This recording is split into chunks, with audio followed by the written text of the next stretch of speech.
James White is suing his ex-fiancée, 27-year-old Karen Rundell, for a loan to retain an attorney. Karen says James has been paid back.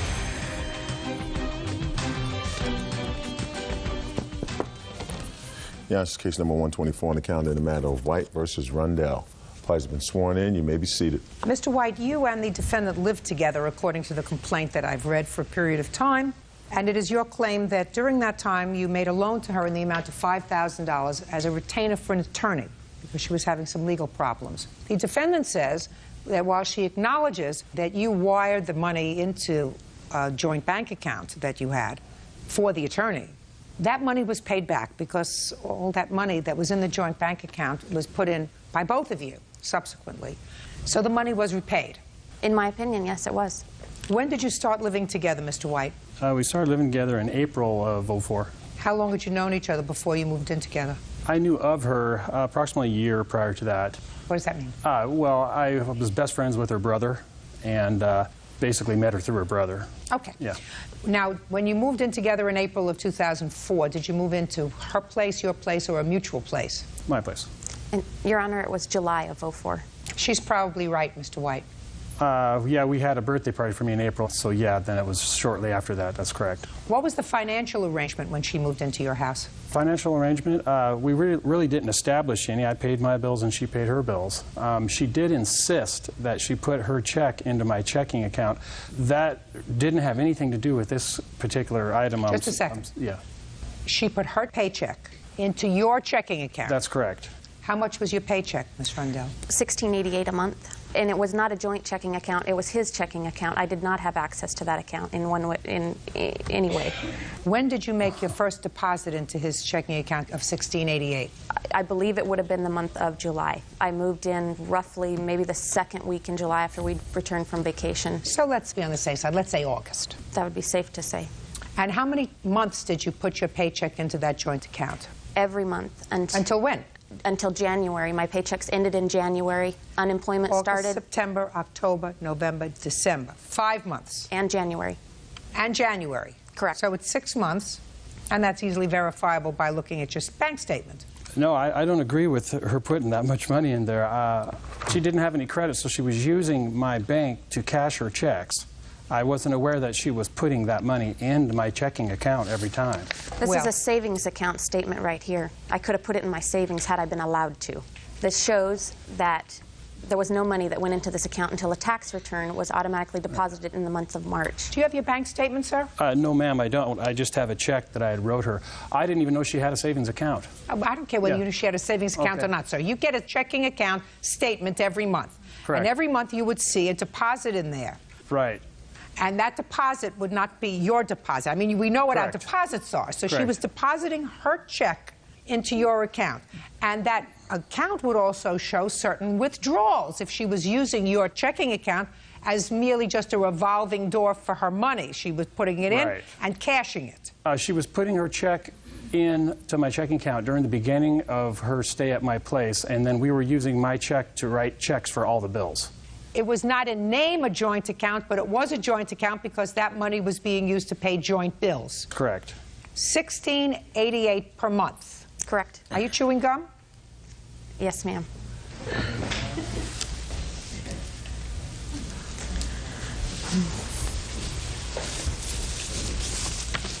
Okay, so let us assume everything that you say is correct, that for 6 months you put in $16.88 a month. Yes. That comes to $10,128. Now, why did you need an attorney? I had filed a police report as a mandatory reporter with the police department there locally where I live. Is it a criminal matter? Yes, ma'am. Is the matter still pending? Yes, ma'am. And you retained a private attorney? Correct. And you discussed that with Mr. White? Correct. Is that right, sir? Yes. I had no knowledge of her making this report. I don't care about the substance of the case. Okay. The need for an attorney, something else. Correct. We did discuss the need for an attorney, and it was important that she hired a good one for this situation. So what did you say to her? So we made arrangements to lend her $5,000 off my credit card. That's a conclusion, sir. We had talked about this and discussed we needed to retain $5,000 for this attorney, and we decided to take this off of a credit card that I have. I had no credit card debts at all. One of the qualities she talked about with me is that I wasn't in any debt. This was a special occasion that I needed to help her out on, so I decided to take a credit card, dump the credit card into my checking account, and give her a check on November 28th for $5,000. She told me when she got her income tax that she would give me half of it in one lump sum and make payments on the rest, and I was fine with that. That is not true. Well, tell me what the discussion was, Ms. Rundell. The discussion, there was never a discussion around the credit card, just like there wasn't a discussion about how we were going to pay our bills when the money was lumped together in the checking account. What we had discussed on many different occasions was how we were going to use the money wisely. This chunk of money, which would have been around $6,000 for the tax return, what were we going to do with it? You were going to many pay me different. half that. I was talking. Sorry. On many different occasions, we talked about different things. We talked about we would take a trip, but not too far. Didn't want to spend too much money. We talked about paying a big chunk of it to Bank One credit card, which the attorney came off of. We also talked about paying off his Washington state unemployment money that he still owed when I moved in was $4,000. It was down to $1,500. We wanted to eliminate that payment each month. All right, let's get back to talking a little bit turkey, Ms. Rundell. It is your defense that you put in your check into the account and you were living like a married couple. Correct. And when you moved in together in July, it was your intention that your money be spent on household bills. Mm-hmm. And you didn't need an attorney until what month? October. That's not a household bill. So that what it really did was cut your participation in the household bills in half. Because if you deposited $10,000 into this account to pay for your expenses during the course of that 6 months, madam, and you withdrew $5,000 out of it for your own personal use, then it's very possible that Mr. White is correct, that it was anticipated that you would be repaying this account when you got your tax return. It wasn't repaying that account. The tax return coming in and was going to be used to pay bills wisely, not just on a credit card. This has nothing to do with paying back the credit card. It has to do with Mr. White and his continued abuse and harassment that has not stopped and will not stop. It will stop when he gets his money back. That's right. Trust me, it won't stop. Judge Judy continues in a moment. Mr. White feels as if he's a fool because he had this outlay of money. You're still using the services of a lawyer. Correct. You're still living off of that $5,000. And later today, He smoked every single one of his paychecks. You smoking dope? Methamphetamines, Your Honor. Ooh, you doing methamphetamines? Half that went to her nose also. real cases, real people. Judge Judy. James White says ex-fiancée Karen Rundell owes for a loan to retain a lawyer. Karen says she gave her paycheck to James the entire time they lived together. There isn't a question in my mind that we probably wouldn't be here having this discussion if the two of you were still together. Because if you were still together, you would be continuing to contribute your $16.88 a month into this account. And eventually, this $5,000 would be paid back from payments to the credit card. But you're not together anymore. And Mr. White feels as if he's a fool because he had this outlay of money, and now you're not together anymore. You got your tax return back. There was discussion about paying back this, whatever, Capital One card or whatever it is. Some of the money that he gave you to pay your lawyer. You're still using the services of the lawyer, correct? Correct. Have you given the lawyer any more money? No, ma'am. Okay, so you're still living off of that $5,000. And he says, minimally, our agreement was that she was going to continue to put her $16.88 into the account so we could at least pay the lawyer back from that money. That stopped. Listen, you want him to leave you alone? I do. Pay him his money. Judgment for the plaintiff in the amount of $5,000. That's all. Parties are excused. You may step out. Karen's good. I mean, I always said she should have been an actress or an attorney. I've been thrown around by him. I've had a black eye from the man. I received a restraining order by an officer at work. I was totally floored. Throw methamphetamines into it and see what happens. She wrote down some pretty hellacious remarks on the restraining order, and all which was dismissed. I wanted him to change, and I loved the man. She's been garnished her wages. Her creditors have been after her. It's going to spiral downhill. It's not going to change. She was sly. I should have looked at those red flags at the very beginning. And now the next case.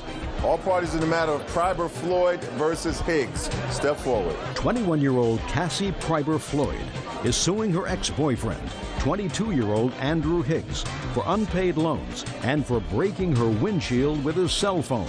According to your complaint, Cassie, the defendant, who was your boyfriend, needed some money for rent. You loaned him $300, then you had a fight, and he broke your windshield in your car. You want him to fix it, and then you want money for chauffeuring him around to various things, including seeing his daughter. Correct. You have a daughter? Yes, ma'am. How old is she? Year-old. You support her? Yes. How much do you send? I send at least $150 every week. If child's mother was here, would she tell me that you spend $150 a week on your daughter? Yes. All right, Cassie, so let me hear about this first loan that you made him. When was it? The first loan was May 4th. Tell me about it. Andrew was staying in a hotel, and his brother could not loan him any more money, and he needed money for rent to be able to stay in the hotel. So he asked me if I could loan him the money for the rent. He promised to pay me back. That's a lie, Your Honor. He promised to pay me back, even if he had to give me his paychecks until it was paid off. I have a witness that was there. Where did this conversation take place? At his hotel room. Where were you staying at the time? I was living in Harrisonburg. Were you staying in the hotel? No, I was not. Did you ever stay in the hotel? I stayed one night. It's a lie. I'm going to give you one more opportunity, then I'm going to throw you out of here, which is not a good thing. You do want to be heard, don't you? Yes, sir, Your Honor. How many nights did you spend there, Cassie? And don't make it difficult for me. Only one night, Your Honor. In total? In total. Okay, now when was this incident with the windshield? The windshield incident was on June 22nd. Between May 4th and June 22nd, did he give you any money? No. Did you ask him about it? I asked him pretty much every day for it. He kept saying, I need to give my daughter's mom child support money, or I need it for drugs. He smoked almost every single one of his paychecks. Well, didn't that give you a clue, Cassie, that this was not the kind of person you wanted to be around? For a while, I did stop talking to him. He called me on June 22nd, said he was having problems with his daughter's mom. What were the problems he was having with his daughter's mother? He was not paying her child support, and she did not want to let him see her. What were you doing with your money? I was paying my rent. Were you smoking dope? No. Methamphetamines, Your Honor. Ooh, were you doing methamphetamines? No, ma'am. That's a kind of nasty story to make up about you. Actually, Your Honor, we did take part in that there for a couple weeks, but she was involved just as well as I was. So if I asked you if you were doing drugs, the answer was yes. But the money that she loaned... Just a sec. The answer would be yes. Right. The money that she loaned me was actually because she was living with me at the time, and plus half that went to her nose also. That's not true, Your Honor. She was living down there with me because she lives house to house. She can't take care of her kids. She's been living in 7 different houses in the past year because she can't hold a job. She can't do nothing. Where are you working now? I'm a waitress. Where? At IHOP. How long have you been there? On and off for 4 years. On and off doesn't tell me. How long have you been there the last stint there? Probably about 4 months. No, give or take 3 months, 2 months. I'm sorry. I got it. Cassie Pryber Floyd says ex-boyfriend Andrew Higgs owes for loans and a broken windshield. Each is accusing the other of being a drug addict. All right, my dear. Now you can tell me about the windshield. I had picked Andrew up on June 22nd. We had gone back to one of his witnesses' houses, and everybody was drinking. He had about 2 40-size bottles of beer. Him and I had gotten into an argument. He was getting rowdy with everybody. So I told him I was going to take him home. On our way home, I received a phone call, and he got upset about the phone call and threw his cell phone up into the dash of my car, breaking and spiderwebbing my windshield. Okay, let's hear about the windshield incident. Andrew. We was at the witness's house drinking. What day of the week was that? Wednesday, I believe. Wednesday. What time did you get there? Whose house was it? Raise your hand. What time? 7:30, 8 o'clock. In the evening? Yes, ma'am. And how many children do you have? 2? Yes, ma'am. Where are they? One is with me, and the other one was with her dad. The one that's with you is how old? She's 4. And the one that's with her dad is how old? She's 2. Where was the one that lives with you at 7:30 in the evening on Wednesday? Probably spending time with my father. My parents have joint custody, but I have primary physical custody. When my father and my stepmom have time, they do spend time with her. That is not true. You got a lot of growing up to do. Yes, I know that. Your Honor, her father takes care of her daughter. She gets her maybe once a month. I got it. I have her every day, Your Honor. Listen to me, Cassie. When a court has to get involved and give grandparents legal custody of a child. That's not what happened, Your Honor. No? Her father ended up in jail, and yes. I did not want him to have to fight me for custody because he was in jail. My dad and my stepmom do have joint custody of Cassie! for that. That is a lot of baloney. Do you want me to tell you why? Why? I was a family court judge for many, many years. People in prison do not sue for custody. And the only reason grandparents get custody of children is because a parent is unable, physically or emotionally, to take care of them. That's why a court gives grandparents custody of children. So I'm telling you, you better grow up, you two. Doing drugs jointly or independently not only is wasteful, since you work at IHOP, and you work where, sir? I'm a truck driver. Well, a truck driver who does methamphetamines is not a truck driver that I would like to have driving my truck or on the road. Your Honor, I don't... Do we understand each other, sir? Yes, Your Honor. Now tell me what happened in the car when her windshield got smashed. She got a phone call from a witness here saying that it was another guy waiting at her house for her. And me and her got in an argument. Instead of losing my cool, I tossed her. Oh, don't interrupt. Sure, it's true. I just threw my phone up against the window. And then next day, well, she went back to my witness's house and was laughing, saying that she hit me and everything. And she hit you. And next day, she realized that her windshield was broken. She called me up. I was like, yeah, when you threw my phone, you broke my windshield. And she's like, well, I'm not really worried about it because 2 days later, we got back together. All right. And then you want money for driving him around to see his daughter. Is that right? That's the last part of your lawsuit? Yes, ma'am. Forget it. I don't even want to hear anymore. Listen, I'm going to make short work of the two of you. So far, between the two of you, you have managed to ruin your young lives yourselves and bring 3 offspring into this world, none of whom you are caring for. You have done enough damage. Grow up. The time you came here to file a case, to come here, you should have better spent doing something productive. Do we understand each other? Yes, ma'am. Your Honor, I have... Quiet.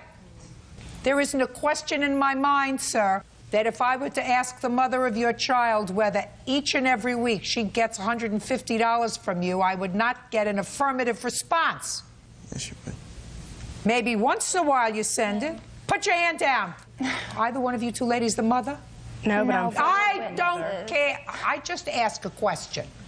Either one of you the mother of this child? Good, then shut up. You get me? You made 3 babies. You tortured enough people. Grow up. Especially you. That's all. Out. Parties are excused. You may step out. 25-year-old Tara Dotson is suing her ex-boyfriend, 25-year-old Jesse Harrison, for kicking her truck during an argument. Quiet in the courtroom. All rise.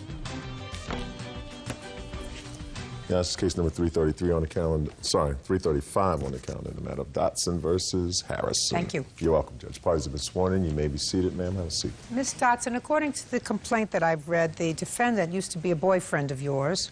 He is no longer a boyfriend of yours, but you claim that after you had already broken up, he vandalized your car on 2 separate occasions. Mr. Harrison says that he did no such thing. When did you end your relationship with him? Approximately around July 15th of 2005. How long had you been together? Approximately about 1.5 years. Did you ever live together? Yes, ma'am. For how long? Approximately 1 year. Did you live in your house or his house? My home. Who do you live with? I live with myself and my children. How old are your children? I have a 9-year-old, a 4-year-old, a 3-year-old, and a 1-year-old. When did he move out? Probably around June of 2005. And Why? it wasn't working. I had a lot of stuff going on in my life, and I felt like life was taking me in other directions, and I felt like I couldn't do all the things I needed to with him. He was becoming very controlling, very possessive. Was he working when he moved in with you? Yes, he was. Did he remain employed during the year that he lived there? No. He did not? He did not. When did he lose his job? Approximately 4 months after we lived together. Were you working? Yes. What kind of work do you do? I'm a full-time student at IUSB, and I also tutor at Jackson Middle School. Okay. When was the first incident of your car being vandalized? September 15th. Tell me what happened. That day I actually had surgery at St. Joe Medical Center, and after that my friend Christine, she's right here, her and I and Jesse Harrison, we all went to my friend Heather's house. How did he get involved with you on that day if you had broken up 2 months before? I called him from my home and I told him that I was having surgery that day, and he asked me if I wanted him to come to the hospital. And I told him I didn't care, but inside I felt like I needed him for support. He's been my main support person. And then when I was at the hospital and they were taking me to the pre-op, he showed up. Did he drive you home? No. Who took you home? Christine drove her car, and she drove me and her to Heather's, and he drove my truck. And when I left the hospital, I was upset that he was driving my truck. I did not want him to do that because he has no license. And when we got to Heather's house, we had this argument, and he got mad at me because I didn't want him to drive the truck. And he said, well, I was there for you at the hospital. And I told him, you didn't have to be there for me at the hospital. I had somebody else who could have been. That's not true, Your Honor. Shh. Come back to you. Go ahead. And at that point, he just yelled, and these were his words verbatim. He said, who, Petey? And then he kicked my truck and threw a flower pot at it. And then he ran between two houses, and that's when I saw an officer on a bike, and I stopped him, and he made a police report for me. Okay. When was the next time that your car was vandalized? The next accident was on the 16th of September, 2005. Go ahead. Again, at that time, I was still under medication for my surgery. My doctor told me that I needed to do bed rest for a week. At that time, I went over to my friend Christine's house. Jesse was there, and... How did he get there? He drove me. So you called him again? I had to take my kids. Just a second. So after you saw him kick your truck and throw a flower pot at it and report it to the police, you called him again to pick you up? Your Honor. Just a second. Is that what you're telling me? Don't give me an excuse. That's a yes. Yes, ma'am. When had you called him? You know, I'm not... That morning? The evening after? When? I think it was the next morning. Where were your children?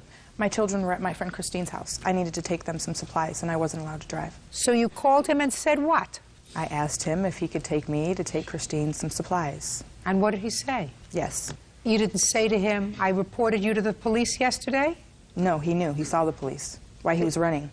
No, it's not true. He doesn't know how the police got there, madam. I'm asking you whether you told him that you had called the police the day before. No, I did not tell him that I called the police the day before. You just said, do me a favor, pick me up and take me over. How was he supposed to pick you up and take you over to Christine's house? I asked him to take me in my truck. You asked him to drive? Yes. So it was okay for him to drive without a license when you asked him to, but you were annoyed that he drove without a license the day before. The day before, I did not feel comfortable being with him. That's not my question. You told me a moment ago, madam, that the day before you had an argument with him because you didn't want him to drive your car because he didn't have a license. That's correct. What you told me. But the next day, because you needed to use him for something else, you told him to come to your house, pick you up, use your car, and take you to your friend Christine's house. That is correct. My children needed supplies. They needed water? Diapers. Is she incapable? She had 5 kids at her house at that time, and she couldn't leave. License, diapers. License, diapers. You used him. Mr. Harrison, after you went back over there, her car was vandalized again, sir. Were you angry on both of those occasions? No, I didn't. I wasn't angry. It's just that she was just running her mouth, or she wanted to go in the house, and I didn't want to stay there. Why don't you work? I was working for her brother, detailing cars at his car lot, until she came up there starting trouble. And now I just go from car lot time to time and detail cars. Is that how you support yourself? That's Yes, not ma'am. true. What does he do? Actually, he was working for my brother, and he got fired from my brother's car lot because he was being obsessive and controlling, and my brother didn't want to be a part of it. At this time, he doesn't go from car lot to car lot detailing. Yeah. He does not do that. He that's frequently not true. sells stereos. Ms. Dotson, although it looks to me as if butter would melt in your mouth and that you're a very intelligent woman, you're also a user. You used him like a rubber band. You say, get out, then come back, come to the hospital, I need your support, don't use my truck. Well, today you can't use my truck, tomorrow you can use my truck because I have to go someplace. And what I'm telling you is you can't toy with somebody's emotions like that. That's unacceptable behavior for an adult. Judge Judy continues in a moment. I need you. Now I'm finished with you. I need you again. Now I'm finished with you. That's cruel. And later today, the counselor asked me if I loved her, and I said yes. And did she love me? And she said she didn't know. And I wanted this relationship to last. She was very important to me. real cases, real people. Judge Judy. Tara Dotson says her ex-boyfriend, Jesse Harrison, owes for kicking her truck. Jesse says Tara got him fired from his job. Madam, if you needed somebody additionally to give you moral support in the hospital and you had already kicked him out of your house, you don't call him again for the day. Well, Your Honor, my mom is deceased. My best friend was watching my kids. Who else loves me? I know he does. Just a second. Well, that's using him. That's exactly what I'm saying to you. That's exactly what I'm saying to you. He loves you, but you don't love him. So if what you're doing is toying with his emotions, because you're saying, I need you. Your Honor, Let's just listen. I need you. Now I'm finished with you. I need you again. Now I'm finished with you. That's cruel. And if what you're telling me is he loves you, and you know that, that makes you even the more cruel. You get me? What year is your truck? My truck is in 1998. And you have pictures of the damage that he did to your truck? Yes, ma'am. I'd like to see it, please.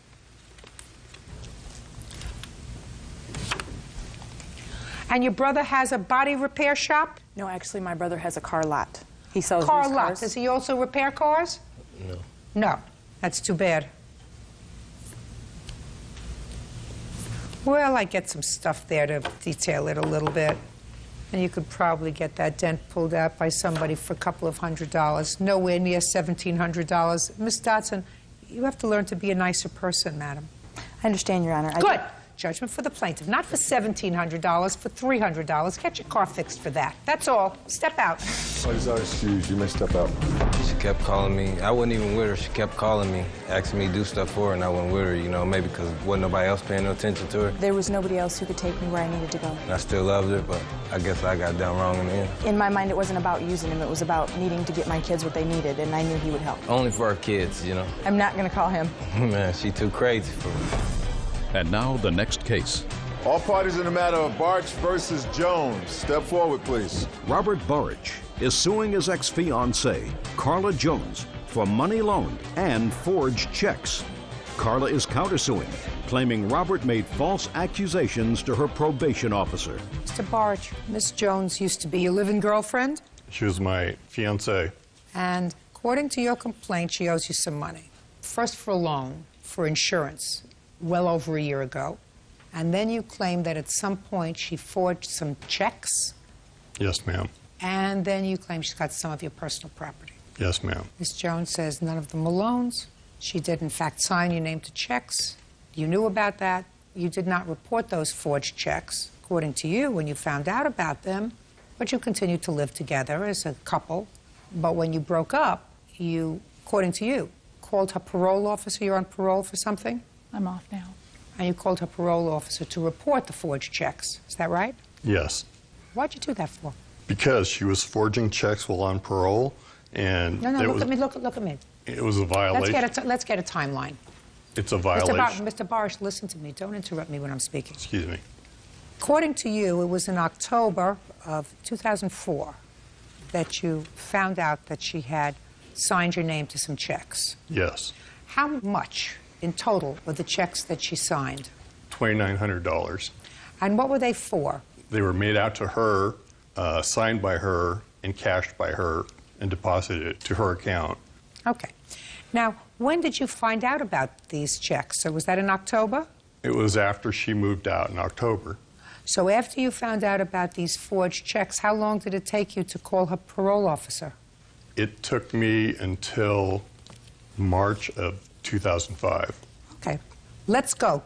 Checks, $2,900 worth. No, nothing was stolen from him. No forged checks. We would pay our bills together. I would tally up how much utilities were or groceries, and I'd say, I need X amount of dollars. And he'd say, okay, go ahead and get a check, write it for that, deposit it in there, and pay the bills. And I'd deposit it where? Into my checking account. I'd always call him at work, or he would be home when we did it, and he would say, go put that in your checking account and then pay the bills, because I paid everything online. What do you want parole for? Anything to do with checks? I'm not on parole. I was on probation. Probation, anything having to do with checks? No, it was for a DUI. Oh, okay. How long were you living together? About 2.5 years. Who paid the bills, sir? The arrangement was that I paid the rent because it was a considerable amount of money, and she picked up the tab for the utilities and the food. What precipitated your leaving in October of 2004?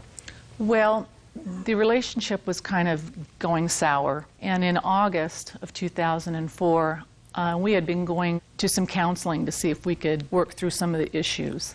And I realized in my heart that it just wasn't going to work out for me, that I wasn't going to be able to go through with the relationship. And of course, he was very upset. And I told him at the end of the lease, which was November 1st of 2004, that I'd be moving out by then and getting my own place. Robert Burrich says ex-fiancée Carla Jones stole money by forging his checks. Carla is countersuing, claiming Robert made false accusations to her probation officer. Okay. When for the first time, Ms. Jones, did the plaintiff confront you about these checks? Towards the end of the year after I had moved out. We were still talking to each other, and he would come over sometimes on the weekends, and I just felt really sorry for him. Just tell me what he said to you about the checks. He called me on the phone close to Christmas. I said I didn't want to see him anymore. I said, I don't want you coming over anymore. I don't want to see you at all.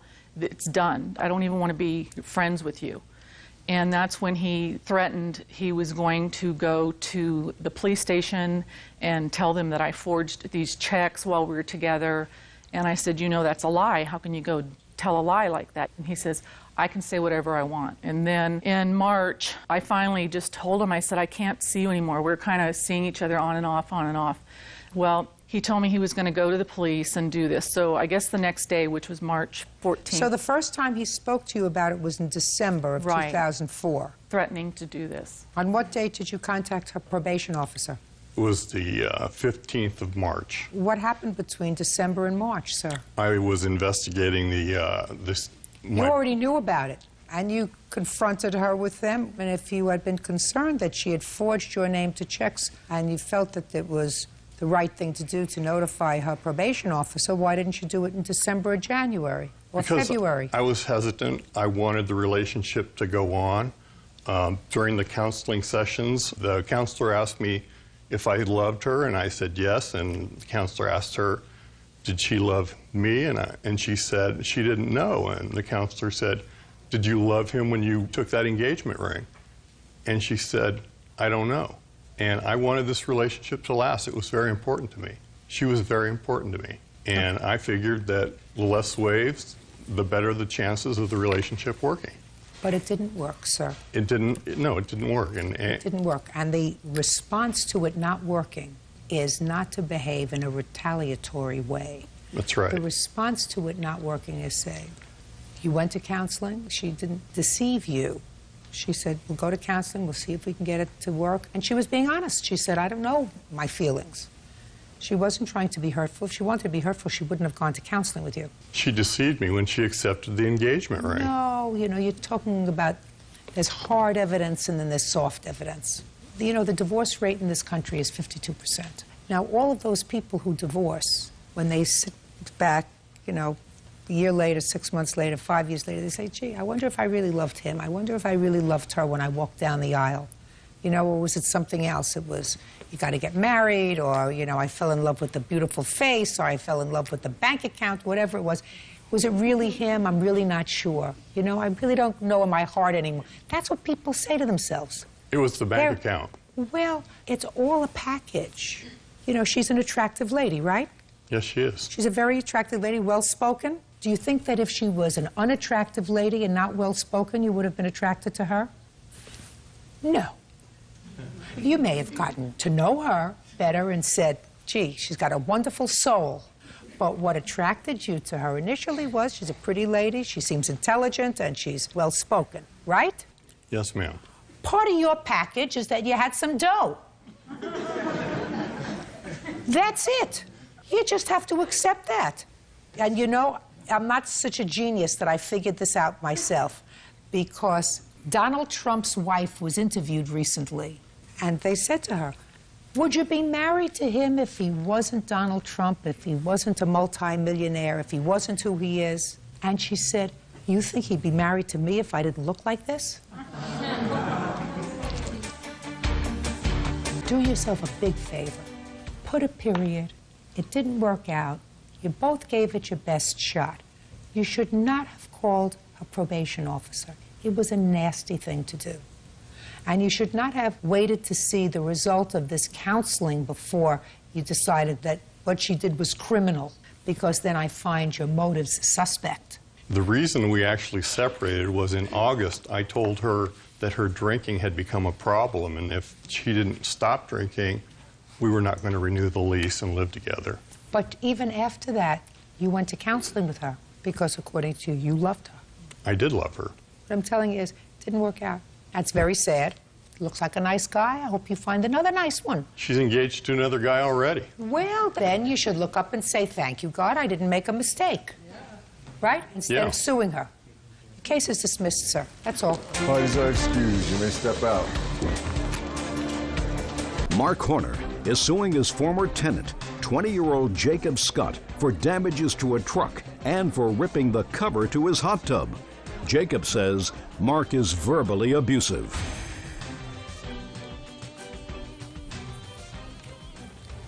Yeah, it's case number 207 on the calendar in the matter of Horner versus Scott. Parties have been sworn in, Judge. You may be seated. Folks, have a seat. Mr. Horner, this sort of comes under the category of no good deed goes unpunished. Yes, ma'am. Is this your wife? Yes, ma'am. And? My daughter-in-law. You and your wife befriended Mr. Scott. He had been a friend of your son's? Correct. And at some point, you allowed him to move into your home? Yes. Where's your family? My parents live in Plainville, Massachusetts. I'm currently residing with them. Was there any reason why you weren't residing with them when you moved in with the Horners? When I graduated from high school, I kind of made a promise to myself that I wasn't going to be one of those kids that stays living with their parents, and I had moved out. And my roommate at the time decided he wanted to move back in with his parents, and I still, you know, didn't want to move back in and be one of those kids. And they had offered for me to move in and pay rent, so I had taken them up on the offer, and I was paying $75 a week to live with them. And you were also doing some work for them? Yes, ma'am. I was working for Mark's wife, Susan, as a maintenance worker, and I had also worked during the Patriots games for Mark at one of his sausage stands. That's your business? Yes, ma'am. Okay. So this is what the lawsuit is about. At some point, Mr. Scott was driving a truck of yours, and he rear-ended somebody and caused some damage to the front end of your truck. Yes, ma'am. You agreed with him that he would either pay the deductible, which was $1,000, or fix the truck. Yes. Did you do either of those two things? No, ma'am. When this originally happened... No, I'm just answering my question. So the answer is no. No, ma'am. And sometime later, you and your wife were going away for a holiday. Mr. Scott was remaining in the house, and according to your complaint, you said to him, no parties. Correct. You came back unexpectedly because there was a death in the family, and you found evidence of party. Looked like he partied like a rock star. And subsequently, you found the hot tub cover ripped. Not only ripped, but there was food particles, cigarette butts, beer caps floating in the hot tub. In the hot tub. Nasty. Nasty. And you and Mr. Scott then got into a heated discussion. He left. Correct. And when he left his bed and his bicycle, which he wants back, which is the subject of his counterclaim. Yes, ma'am. He says that you told him until you sign a promissory note to pay for the damage to the hot tub and the truck, you don't get your stuff back. Correct. Mr. Scott says that you told him to forget about the truck.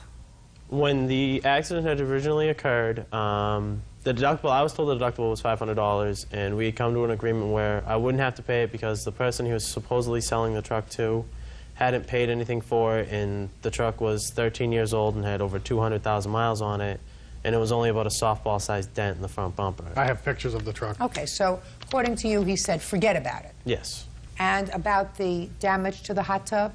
Actually, I have my witness here, Leanne. She's a friend of mine. She was at the house Sunday when they had come home, and she can testify that there was no rip in the hot tub cover Sunday when we were done, and we were not the last people in the hot tub cover. I had come home Tuesday night with a friend of mine, and Susan and Mark's daughter-in-law and her husband, Susan's son Peter, were in the hot tub, and we believe You mean that. with the sausages and the cigarette butts? No, that stuff had been taken out and cleaned. Mr. Scott, the Horners allowed you to live with them, and Mr. Horner has no question asked you not to, no parties.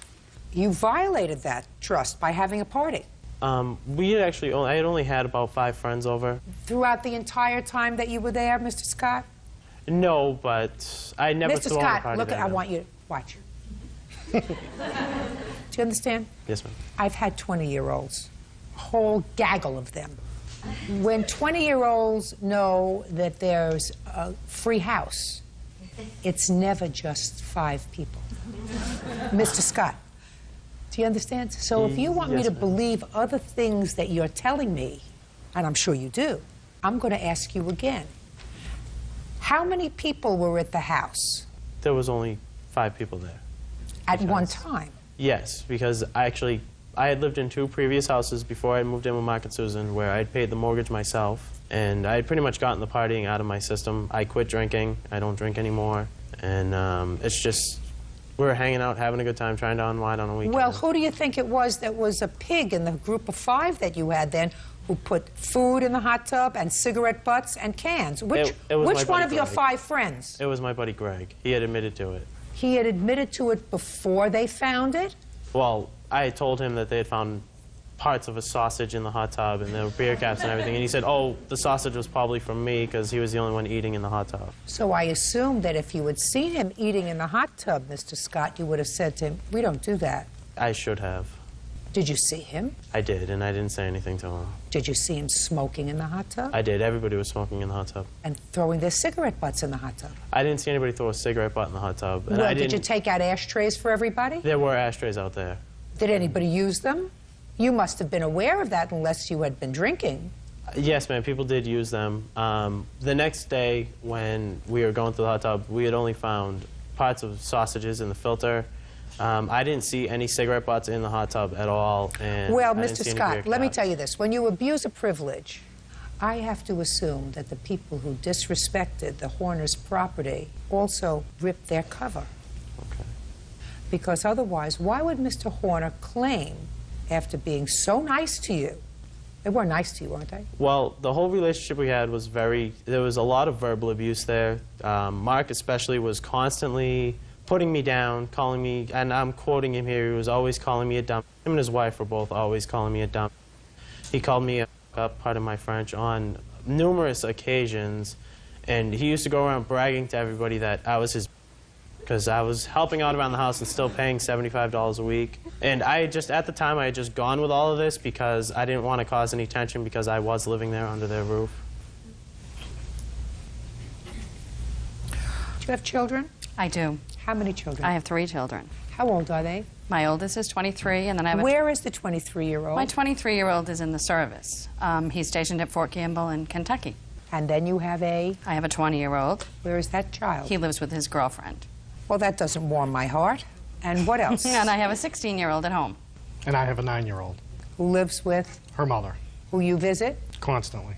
And support? Yes. Mr. Scott says that you called him a lot of vile names. Is that true? I definitely called him a dump. When did you do that? He got, I believe it was his 12th or 13th moving violation and lost his driver's license. So we particularly told him that he was a dump for that. He lost... Just a second. It was my 8th in 4 years. Just a second.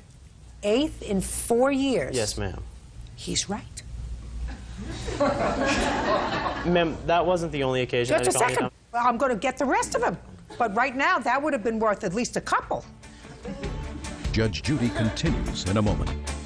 I want to find out if they did, in fact, call you a dump, if they had good reason to do that. 8 moving violations in 4 years fits. And later today... If you had to make a choice as to whether Mrs. Ramos or your 9-year-old son was telling you the truth, who would you pick? I would pick My son, of course. Well, then you would pick wrong. Real cases, real people. Judge Judy. Mark Horner claims former tenant Jacob Scott damaged his truck and ripped his hot tub cover. Jacob is countersuing for the return of his bed and mountain bike. You know, I could tell that you are presenting yourself as a young man who is totally responsible and thoughtful, and you sound that way. Thank you. But I'm looking at these people and I'm saying to myself, this is not a couple that brought you into their home to use as a slave and berate you. So I want to find out if they did, in fact, call you a dumb, if they had good reason to do that. 8 moving violations in 4 years fits. He also had 2 while he was waiting for his suspension to come over. And so that was worth at least 2 more. Yeah, so they took his license away. Got it? Yes, ma'am. All right. Let's sort of cut to the chase here because I don't want to torture you any further. Thank you. You have to... You're welcome. Because I don't want to hear anything else about you because you wore a tie to court and speak well, and I'm sure you're going to try to put your life together. This is your... This is my friend Leanne. Not a girlfriend? No. You weren't eating sausages in the hot tub, Leanne. You have to give him back his bed and his bike. He's going to pick it up within 5 days. Thank you. I'd like to see the pictures of the truck. Ma'am? What? The one thing I'm concerned about with the bed is there was an incident back when Mark's father died where he was having some trouble with his brother, and he had actually taken pictures of him urinating on his brother's bed. And I'm just worried that they had done something to my bed while it was in their possession. I'm not going to dignify that question with an answer. Do you want your bed back or not? Yes, ma'am. I have pictures of the bed, Your Honor, if you want to see them. No, I don't have to see pictures of the bed. I'm looking at the front end of this truck. It looks like a little dent, sir. Does it interfere with its driving? It does not interfere with its driving. There's a tow hook that was smashed off the bottom of it. The grill is cracked. I have an estimate here from the body shop. Let me see the estimate.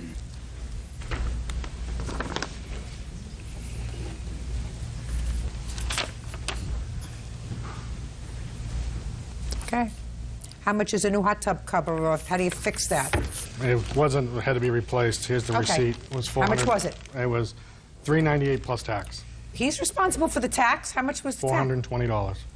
You living back with your folks, Mr. Scott? Yes, ma'am. What are you going to do with yourself? Actually, in October, I'm going to be moving down to St. Petersburg, Florida. To do what? For a change, I'm going to become a construction worker down there. That's what I do up here, but just to get away from New England and a new scenery. Where it's really. warm. Exactly. Who do you know in St. Petersburg? A friend of mine lives down there. So, a close friend of mine, I grew up with her. So she's got an apartment down there, she's going to school down there. And You might want to try that, Mr. Scott. School is not terrible. I was thinking about it, but I work 7 days a week now. I love to work. Both my jobs, I landscape on the weekends, and I'm a construction worker on the weekdays. You have your driver's license back?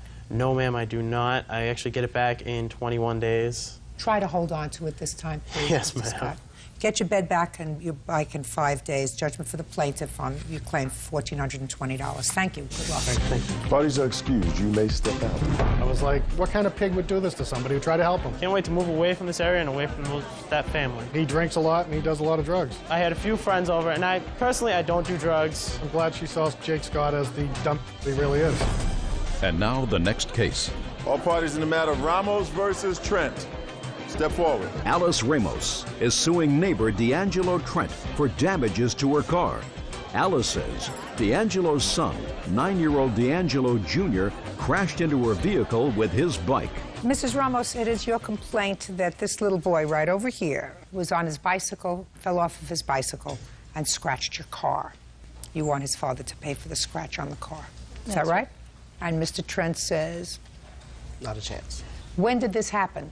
June 19th of 2004. Were you at home at the time? Yes, it was a Saturday. We had had a yard sale at my residence, and this child here had been riding his bicycle the better part of the day, up and down. What's your name? D'Angelo Trent Jr. D'Angelo? Yes. Did you know him before? I've seen him June in 19th? the neighborhood, but I didn't know whose child he was. But you had seen him before? Oh, yes. For how long? He's lived in our neighborhood as long as I can recall. So you know him. This is the child who you hadn't seen 100 times before. Oh, definitely. Alice Ramos says Neighbor 9-year-old D'Angelo Trent Jr. damaged her car when he crashed his bicycle. D'Angelo's father, D'Angelo Sr., claims his son doesn't own a bike. So what did you see when he fell off the bike? He bumped into the bumper of my car, and he fell off his bicycle. At that point, I was not concerned about my car. Myself, my nephew Andrew, and my niece all ran out to the street to see if he was okay. He seemed okay, but he fell awfully hard for how quickly he jumped back up. And subsequently you found a scratch on your car? When we first checked, we saw what looked like rubber scraping on the bumper of the car. And I told the little boy, before he took off, I told him, that's okay, this can be buffed out, you can go. So he jumped on his bike and he took off, more scared than hurt, I think. And 10 minutes later, he comes back with another young man on the handlebars. And he and his friend got off, and he started to show the friend what he had done. Well, unbeknownst to us, we were more concerned in the beginning about his welfare. We didn't really inspect the car. I saw the rubber scrapes on the bumper. But he's showing him another area of the car which we had not seen. And there is a scrape on the trunk. You have a picture of it? No, I don't. Why don't you have a picture of it? As I go on to the story, you'll see why. Okay. There was a good gash to where the whole paint and primer, everything came off right down to the metal. And it was right at the height about where the handlebars are. So what did you do next? I said, did you do this with your bike? And he said, he nodded his head yes. I said, well, then you can't leave. I need to talk to you. He looked at me wide-eyed, scared, started to cry, jumped back on his bike, and took off, and left his little friend there. I asked his friend, do you know who this little boy is? I've seen him in the neighborhood many times, but I don't know who he is. And he says, yes, that's D'Angelo's son. And I said, D'Angelo, I know D'Angelo. I've known D'Angelo, the father, since he was knee-high to a grasshopper, since he grew up in the neighborhood. Mm-hmm. So I said, can you take me to his house? So he walked. Okay, so let's move on a little bit. Ms. Ramos, did Mr. D'Angelo say that he would take care of the problem? Absolutely. And that's why you had it fixed and you didn't take a picture? I'm just running ahead because that sounds like what you're going to tell me. Yeah, I didn't take a picture because I had to call the police because we could not locate him, the father. Why? Because there was no one at the house. The house was all opened up, windows, doors, everything was opened up at the house. There was nobody there. Okay, so when the police came, he said he would fix... He told the police officers he would take care of it between me and him. Okay, stop. And you had it fixed. How much did it cost you to have it fixed? $300. You have a receipt? Yes, I do. I'd like to see it, please. You weren't there. I wasn't there. He was there. He was there. How long have you known Mrs. Ramos? 22 years. She a nice lady? Nice lady. Seems like a lovely lady. Yeah. Seems like a caring lady. Is concerned about your son? Right. More concerned about your son than her car? Right. Why don't you pay her the $300? Because my son doesn't own a bike. He was on the pegs of that He bike. was riding a bike that day. Now, Mr. Trent, you seem like an intelligent man, sir. I am. If you had to make a choice as to whether Mrs. Ramos or your 9-year-old son was telling you the truth, who would you pick?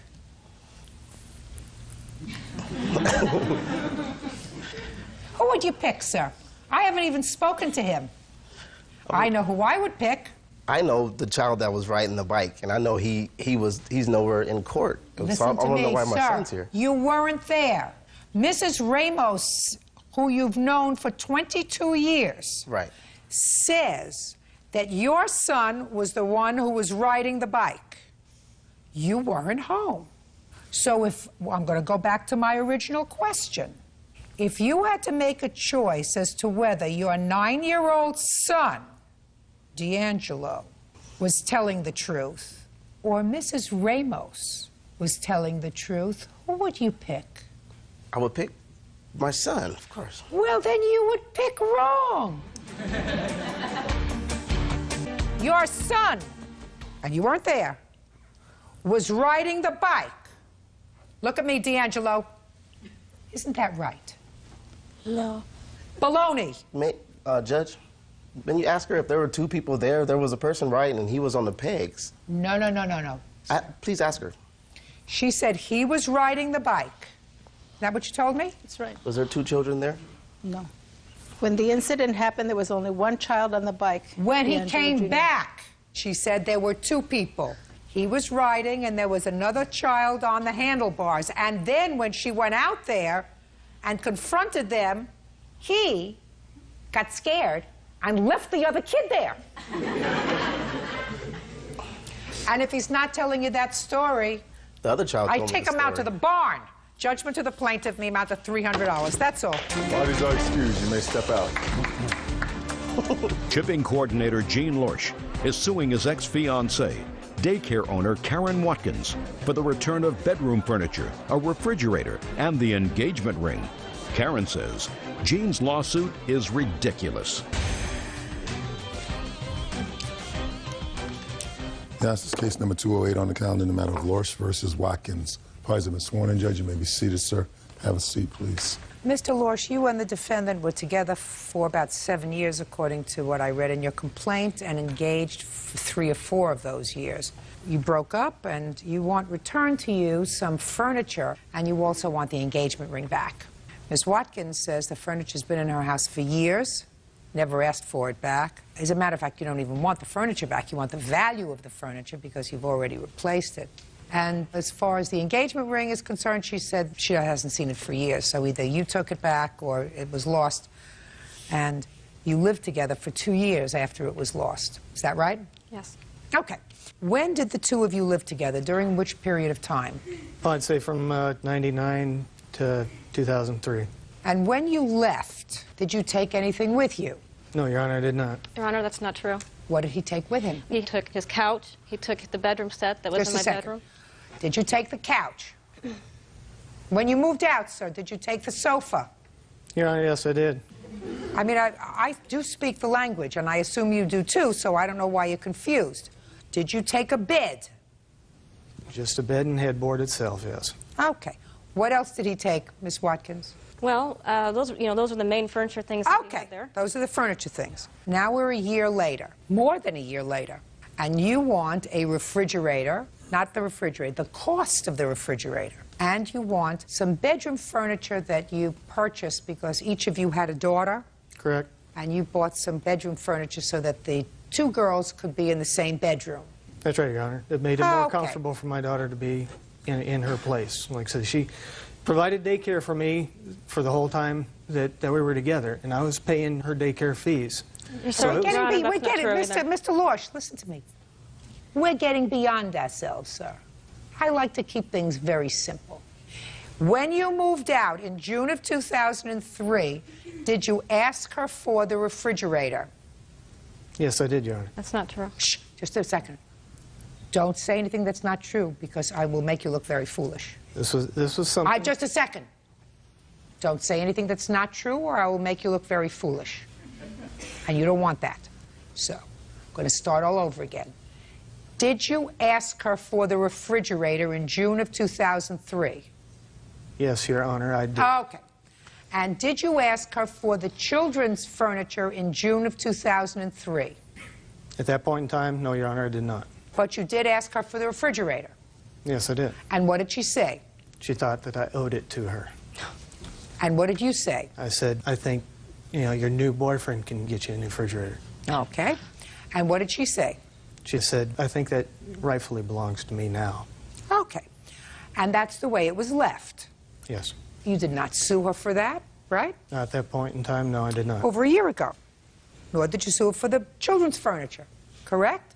I did ask her for the stuff on occasion. Listen to my words very carefully.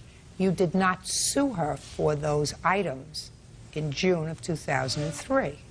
It was a continuing discussion over the year. When was it a continuing discussion, Mr. Lorsch? Was it a continuing discussion each time you would take your daughter there for her to provide daycare? More like on a monthly basis. And you had this conversation with her on a monthly basis while she was taking care of your child. Is that what you're telling me? That's correct. Okay.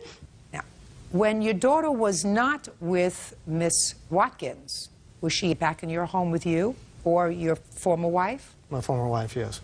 Did she ever come to stay in your home? Yes.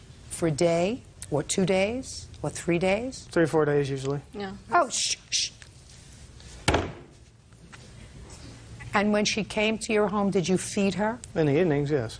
And when you fed her, did you use a refrigerator? Yes, I did. Where'd you get it from? I had to purchase a new one to replace the old. When did you purchase the new one? I have that in here. Well, why don't you tell me about it? May 7th of this year. So is what you're telling me, Mr. Lorsch, between June of 2003 and May of 2004, you lived without a refrigerator? No, I had a portable unit. So you had a refrigerator? A small one, yes. Good for you. Now, when did you purchase new bedroom furniture for your daughter to sleep in? Actually, I do not have it yet. You don't? So where was your daughter sleeping? She wasn't sleeping with you. She is either sleeping on the couch or she'll sleep in a sleeping bag in her room. In a sleeping bag in her room? This is on call. They're supposed to call me when it's delivered. Is what you're telling me the way that you provided for your daughter when she was with you was to have her sleep on the floor? Is that what you're telling me? No, Your Honor. At the time, I had a day bed. There we go. That's better. In what year did you purchase the bedroom furniture that was in Miss Watkins' home?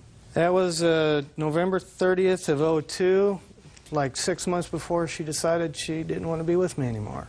It's awfully convenient. No, there were a lot of nights, sir, between November of '02 and June of '03. Yeah. It's only 6 months, Your Honor. That's a lot of nights. Now, where's the engagement ring? It's gone. I took it off because I wasn't ready to be married. I took it off. The next day where I put it, I went to get it. It was gone. When was this? I think he took it. When? Oh, gosh. Approximately two years ago, maybe possibly 3. Did you discuss the fact with Mr. Lorsch that you didn't have the ring? Yeah, I went to get it, and I said, I took the ring off, and it was gone. I still think he took it because he's so controlling, and he probably took it until the time that he, because we were still dating, and so he probably... Listen, when you live together, and you share a room, and you share a life, and you have children over, that's not dating. Dating is what you do when somebody comes to your house, picks you up on a Friday night, takes you to dinner and to a movie, and then brings you home. That's dating. Judge Judy continues in a moment. I am a master at ferreting out the truth. So as smart as you think you are, you're not smarter than I am. We understand each other, Mr. Lorsch? And later today... At what point did you drive? On the way home, back to her house. Miss Sessom, I don't want you to say no unless you were there. And you weren't. Real cases, real people. Judge Judy. Jean Lorsch says ex-fiancée Karen Watkins owes for the return of a bedroom set, a refrigerator, and an engagement ring. And Mr. Lorsch, while you were living together, do you recall a time that she no longer had the engagement ring? When she said that she, didn't want to date anymore. No, look at me. Don't look down at your papers.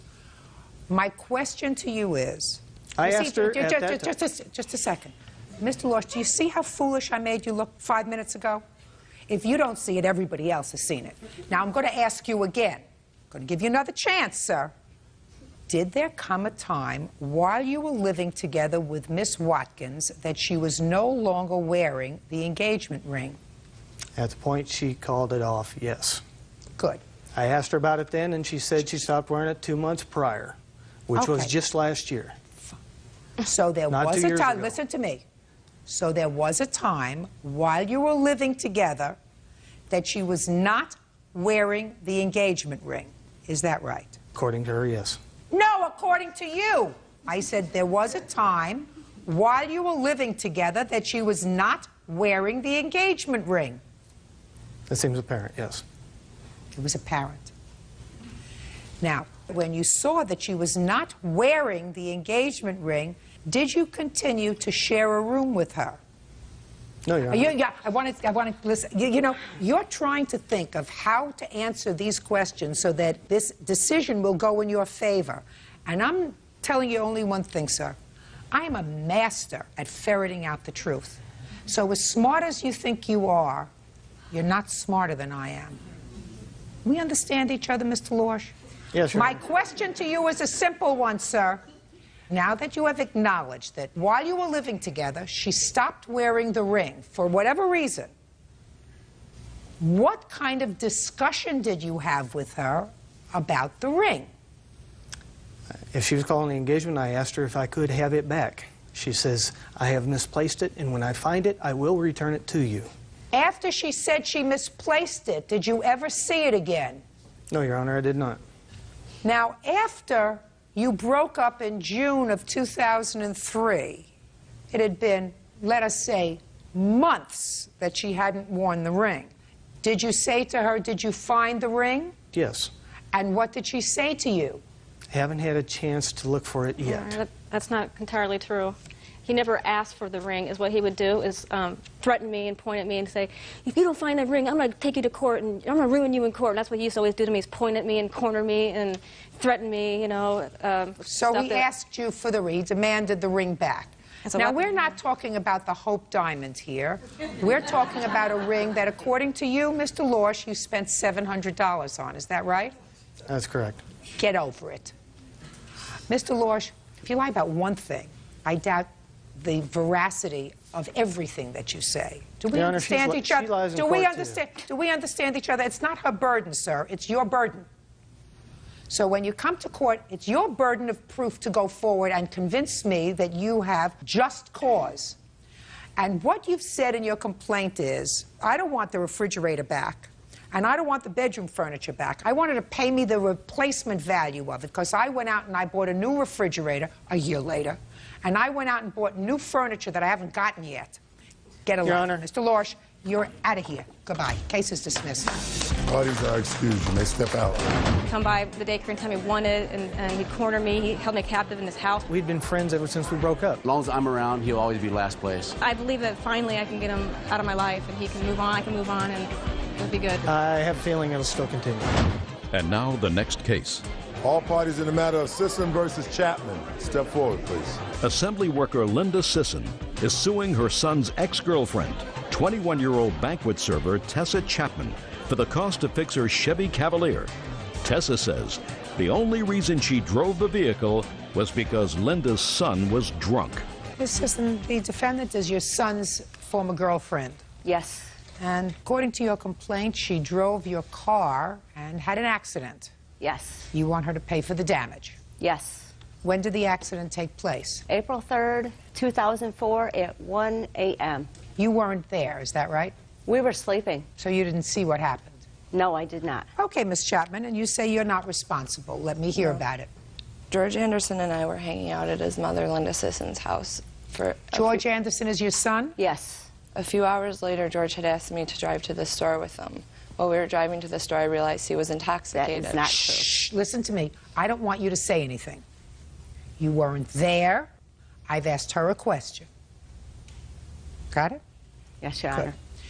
So you and the plaintiff's son were hanging around at her home. Right. When had you arrived there?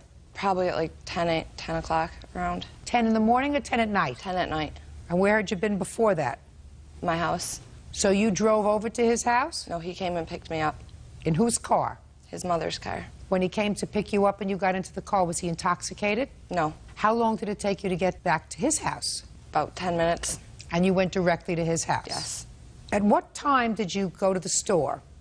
Like 12:30. Between 10 p.m. or 10:10 p.m. when you arrived back at George's house and 12:30 in the morning, what were you doing? We were watching TV and we had a couple beers each. Where did you get the beers from? His house. So each of you had a couple of beers. Is that right? Yes. And then about 12:30, who decided to go to the store? George. You say in your answer that the reason you were driving was because George was drunk. Yes.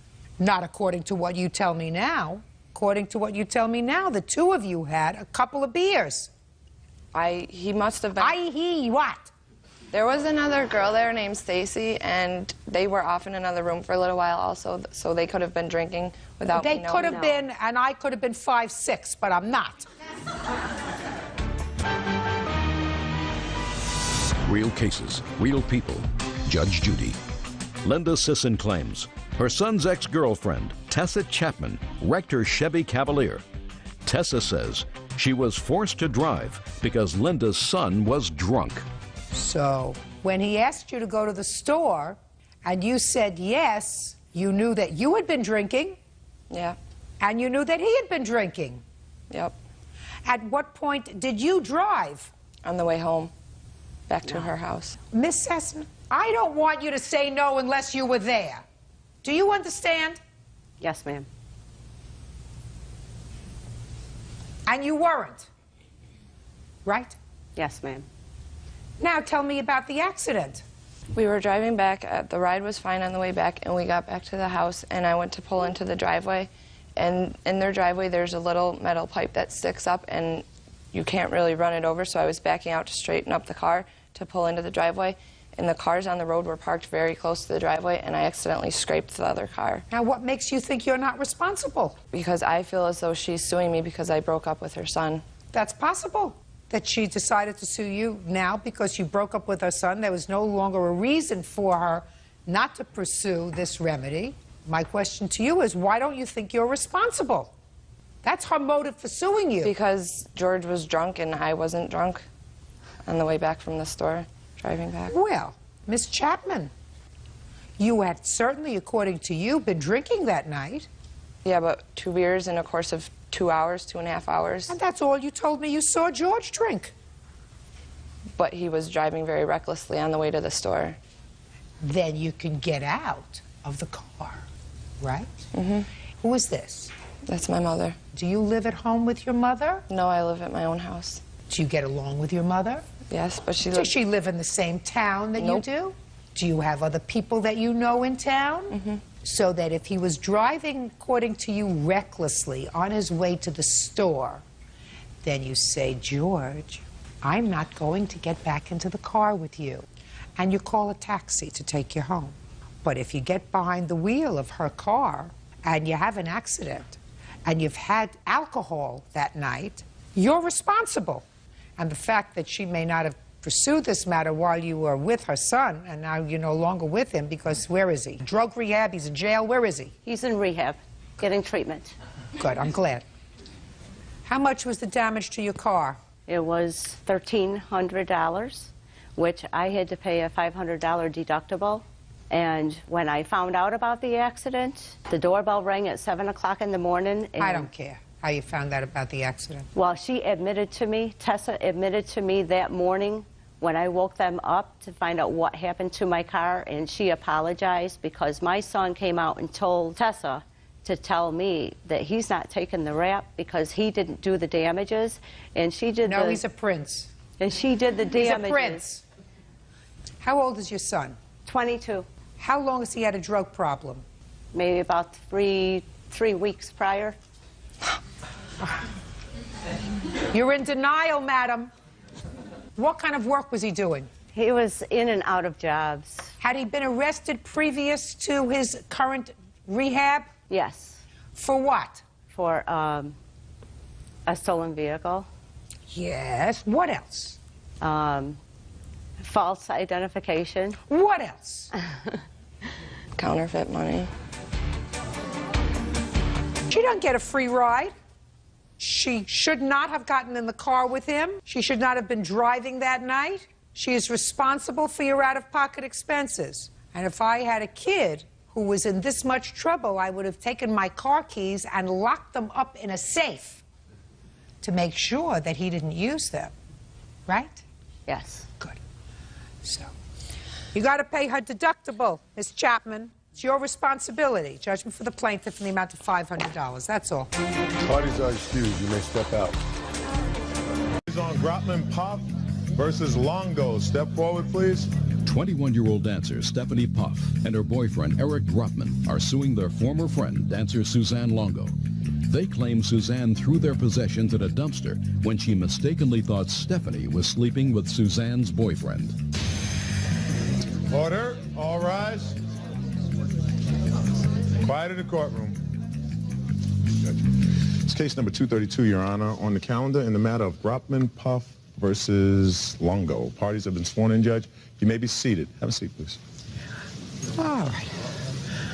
Miss Longo, it is alleged by both of these plaintiffs that you destroyed their property and locked them out of an apartment that the three of you were sharing. You seem to acknowledge in your answer that you did, in fact, lock them out of the apartment, and you did, in fact, take their property and throw it in a dumpster. Is that right? Yeah. But they didn't live there. It's my apartment. They didn't give me a dime for rent. Doesn't make any difference. They were living there with you, and you seem to feel as if you had some right to do that. You want to explain it to me? Well, Stephanie went to San Francisco behind my back to my boyfriend's house and thought that she could still be my friend after that. And I was angry, and I called up there, and I found out just to talk to Brad. And so I just threw her stuff in the dumpster.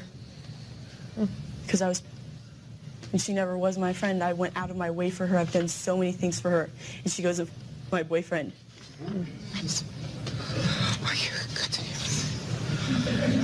How long did you live there? I was staying there approximately 2 weeks. And this is your boyfriend? Yes, it is. What property did she destroy? She threw away most of the clothes I own and several pairs of shoes and a very expensive cellular telephone. We have a list of... I do, and I also have several receipts.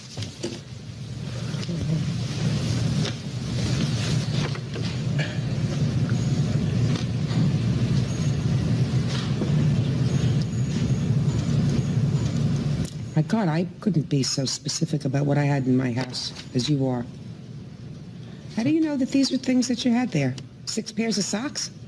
15 pairs of panties? How do you know that? I'm sure there were more than 6 pairs of socks. I just estimated 6 pairs of socks. There's probably things that are missing that I can't remember. You had taken none of your property with you? I had several things with me. A bag. We just done 3 loads of laundry, and they were all at her house, not to mention a closet full of stuff hanging up that was inside of her home. Where were you when all this was going on? I was in Los Angeles with a friend, and she was in San Diego where we all live. And she was in San Francisco, I was in L.A., and she had assumed that since she went to San Francisco without Suzanne, that she had done it maliciously to sleep with her boyfriend, when in all actuality she was heading to Reno and just got too tired on the trip and decided to stay in San Francisco. And they were going to stay at her witness's house, at her brother's house, and they couldn't wake him up, or that he wasn't home, so they decided to stay at this gentleman Brad's house, who she's referring to. They had stayed there 2 weeks previously, all 3 of them. And so they thought, hey, maybe we can stay there, because we were just there 2 weeks ago. Brad said no problem, and they stayed there. Can I say something? Yeah, sure. There was not a closet full of things, and they did not stay with me for 2 weeks straight. They stayed with me for 1 or 2 days at a time, and there was exactly 2 bags of clothes, and that is all. What about a phone? Oh, cellular phone. She said that you... I never saw a cellular phone. I never saw a cellular phone. Well, you were in pretty much of a rage. Yeah, I was. Huh? Yeah, then you have to pay for it. It could have been in their stuff, and I could have thrown it away. It could have been in the bag already. There was some clothes hanging up, and there was clothes already in a bag, and I took the clothes that were hanging up and put them in another bag, and I took them and I chucked them in the dumpster because, Miss Longo. Your Honor. Just a second, Miss Longo. You have to pay for that. You can't do that. I mean, you called your boyfriend's house. I know what I did legally was wrong. Okay. You called your boyfriend's house. Nobody admitted to you that they were there sleeping together. She has her own boyfriend. I mean, you may not have liked the fact that she went there and stayed at your boyfriend's house without your permission, but you assumed that they were sleeping together. Nobody acknowledged that to you, did they? His roommate told me. I don't believe that. His name's Mark. I don't believe that. Why would anybody do that? Why would anybody stir up trouble? I don't understand why she went there behind my back. That's not the issue. Understand. That's not the issue. I mean, he gives a perfectly plausible explanation. The 3 of you had stayed there before. Is that right? If you want to act impulsively, Miss Longo, then you have to pay for it. Your clothes are worth how much, sir?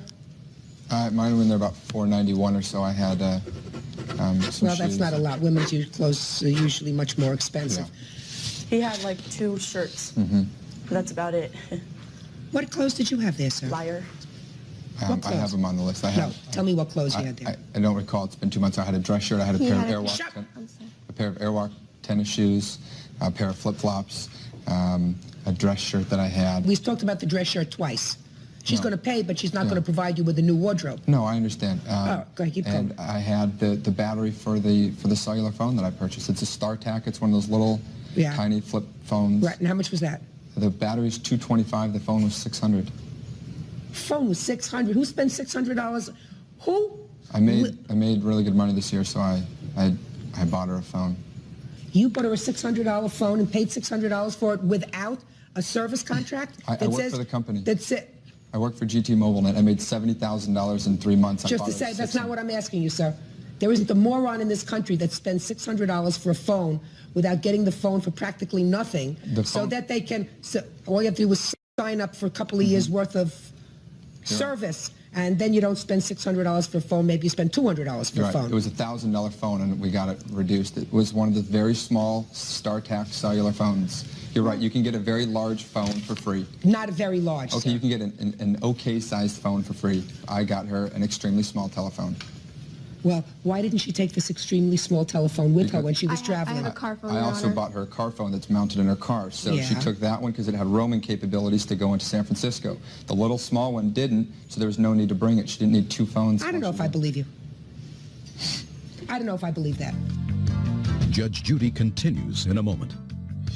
I think you need some more plastic surgery and another boob job. See, mine are real. And later today, So you called Child Protective Services, sir, because he was using vulgar language. Well, he was exposing himself to the girls, too. Judge Judy. 21-year-old dancer Suzanne Longo admits to throwing Stephanie Pop's clothing into a dumpster. Suzanne says she felt betrayed by her former friend when she thought Stephanie was sleeping with her boyfriend. I don't know if I believe this phone business. Clothes, I believe. Phone, I don't believe. Your Honor, can I? Yeah, sure. My witness, Ashley, she came to the apartment the night we left so I could pick up a few of my things. She was there. You can ask her. This one? Yes. This is Ashley. Yes. What do you know about the phone? Right, that you remember specifically that night. Look at me. She had the phone there. She put it in the bag with all the rest of her clothes. There's 3 bags of clothes in the living room. Where did she take the phone from? From the bedroom. I guess she had other stuff in the bedroom. I don't know. Just a minute. She took the phone from the bedroom and she put it in one of the bags that were in the living room? Mm-hmm. Huh? Yeah. What was the phone doing in the bedroom? I had my own closet in her room. Yeah. And we have the phone plugged in to charge it. Yeah. And I thought about taking the phone, and I thought, I don't think it'll work in there, so I put it in a bag of clothes to leave it. I took the things I had and we left. Ah, baloney. Baloney. The phone has been shut off. The phone number's been shut off effective July 30th when this happened. That's fine. Forget the phone. Forget the phone. It doesn't make sense to me that you take a phone out of a bedroom and unplug it where it's being charged and put it in a bag that's sitting in the living room and you're going away. It seems to me if you're going away for a couple of days and if your phone is in your bedroom, you leave it in the bedroom when it happens to be the most expensive thing. Listen, there isn't a question in my mind that you destroyed your property. This is not a windfall. Can I say one thing? What? She had exactly this much space in my closet. And this is how big it was. And this is where the 3 bags sat of clothes. That is all. She didn't have the whole closet. I had my stuff in the rest of the closet. She said the stuff was in the living room. She's a liar. She said the stuff was in the living room. Your Honor, I had clothes in the living room, I and think I it had was my in the own closet. closet. She has 2 closets in her bedroom. One Is there closet was differing mine, stories here? and one closet was hers. And we had just done laundry, so I had 3 bags of laundry in the living room. Okay. Aside from your 2 dress shirts, sorry, the 1 dress shirt, and then you said you had another dress shirt. You had 2 or 1 dress shirt? I believe there's 1 dress shirt there. Okay, so it's a 1 dress shirt, a pair of flip-flops, and sneakers. What else did you have? I don't recall. When I made up the list 2 months ago when we were trying to do this in August, so I don't. That's Well, all that that's doesn't in my sound like a memory. lot of clothes from somebody who was living there full-time, sir. I wasn't living there full time, ma'am. She was, and I had just spent the night there a couple of times when she was there. He had a pair of his jeans that I had bought Yeah, him there, too. that's They're right. expensive jeans from Lucky's Nordstrom's. brand. Can I be reimbursed for rent since they were living there? No. Even though I don't remember her living there? Just a second. Did you have an agreement with them to pay rent? No, I let her Then- stay there for 1 day Then at you a don't. time. Then you had no contract with her to pay rent. She stayed there for exactly 5 days. Listen to me. You have to have an arrangement to pay rent, an agreement. And if she doesn't pay, then you have a lawsuit. Do you understand? Okay. Good. All right. Sir, you look like a very natty dresser, which means you're a very good dresser. So I'm going to say that you had 1 good shirt, 1 good pair of flip-flops, and a nice pair of jeans. You're going to get $200. Madam, I looked over your whole list. May I say something, Your Honor? Sure. She had taken all of her clothes that were in the closet, everything she owned, and to put them in the car, filled up her trunk and her back seat with her clothes. She had been tired of her clothes being in her car and living out of her car. So approximately 2 or 3 days before this had happened, she said, you know what, I'm tired of everything being wrinkled. Suzanne said, no problem, hang everything up. So she brought everything up, hung everything up. I took home the dirty laundry and brought it back. I'm telling you, please give me a break. This case, $200 for, what is your name, Mr. Puff? Grotman. You're Grotman. You're Puff? Yes, I am. Okay. You're going to get $2,000 to replace your wardrobe, madam, and you're getting $200 to replace your shirt and your dungarees and your flip-flops. That's all. Parties are excused. You may step out.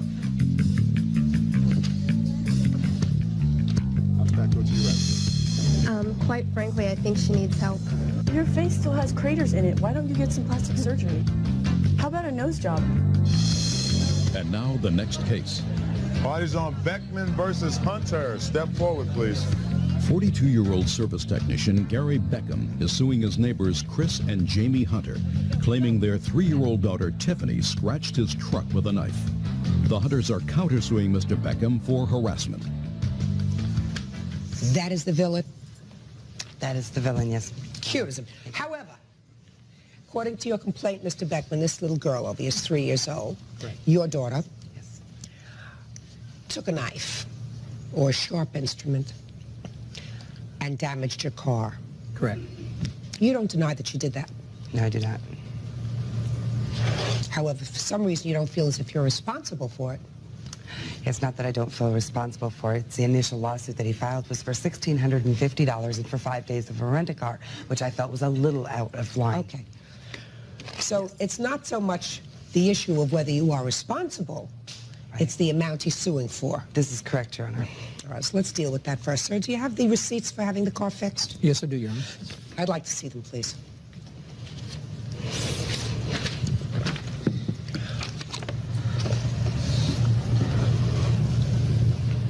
Sir, explain this to me, all right? Okay. I originally sued for $1,650. That was the higher complaint, or the higher estimate that I got to fix my car. Everybody was telling me that it could not be buffed out. I do have pictures of the damage. But it was. When it was all said and done, I had a lemon, Your Honor, and I had to turn it in. I was 2 days away from turning it in when the damage got done, okay? They gave me a 30-day extension to get the thing fixed. I took it down to Crown Dodge. I says, fix it. Buff it out, paint it, whatever you need to do. Okay. I need to get rid of my car. They came back and said it was buffed out, fine. The dealership bought the car back. And so now I amended my complaint to $75, which was the cost of the buff out. Oh, that's easy. See that? Out of pocket $75. Correct. Very good. So we've taken care of his claim against you for $75 from $1,650. So far, you're ahead of the game. Now, you have a counterclaim against him for $2,000. You want to explain this to me? Well, Your Honor, just shortly after this incident happened on the 13th, a lady shows up at my door. She's from Child Protective Services. Somebody has called and filed this report here, anonymously, about my care and conduct of my 2 children. Now, when this incident happened with Mr. Beckham's truck, I was at work. They're generally really good kids, but this woman saw that. She knew that we took good care of our children. She closed this case, finding it unfounded, but noted that the day that the claim was filed, on the 15th for this incident, is the same day that that anonymous phone call to PSSA was made. There have been countless number of vulgar, rude, insulting... Well, let me start with this. Did you call in this report to Child Protective Services, sir? Me and about 5 other people have called Child Protective Services. You called? Yes, I have called. Did you call on the date that this happened with your car? No, I did not. When did you call, sir? It had to be 2 weeks later. What made you call Child Protective Services 2 weeks later? Just the vulgar language that I heard come out of their older son. He was talking to some girls, vulgar language. Something needed to be said. When you're talking about their older son, you're talking about this little boy here? Yes, Tyler. Judge Judy continues in a moment. The way he was talking to them, the vulgar language he was using, okay, that was conduct unbecoming of 6-year-olds. Real cases, real people. Judge Judy. 42-year-old service technician Gary Beckham says Chris and Jamie Hunter's 3-year-old daughter Tiffany scratched his truck with a knife. The Hunters claim Mr. Beckham continually harasses them. So you called Child Protective Services, sir, because he was using vulgar language? Among other things, yes. Well, give me the other things. Well, he was exposing himself to the girls, too. And that is not conduct of a 6-year-old boy. Tell me what you mean by he was exposing himself, what you saw, sir.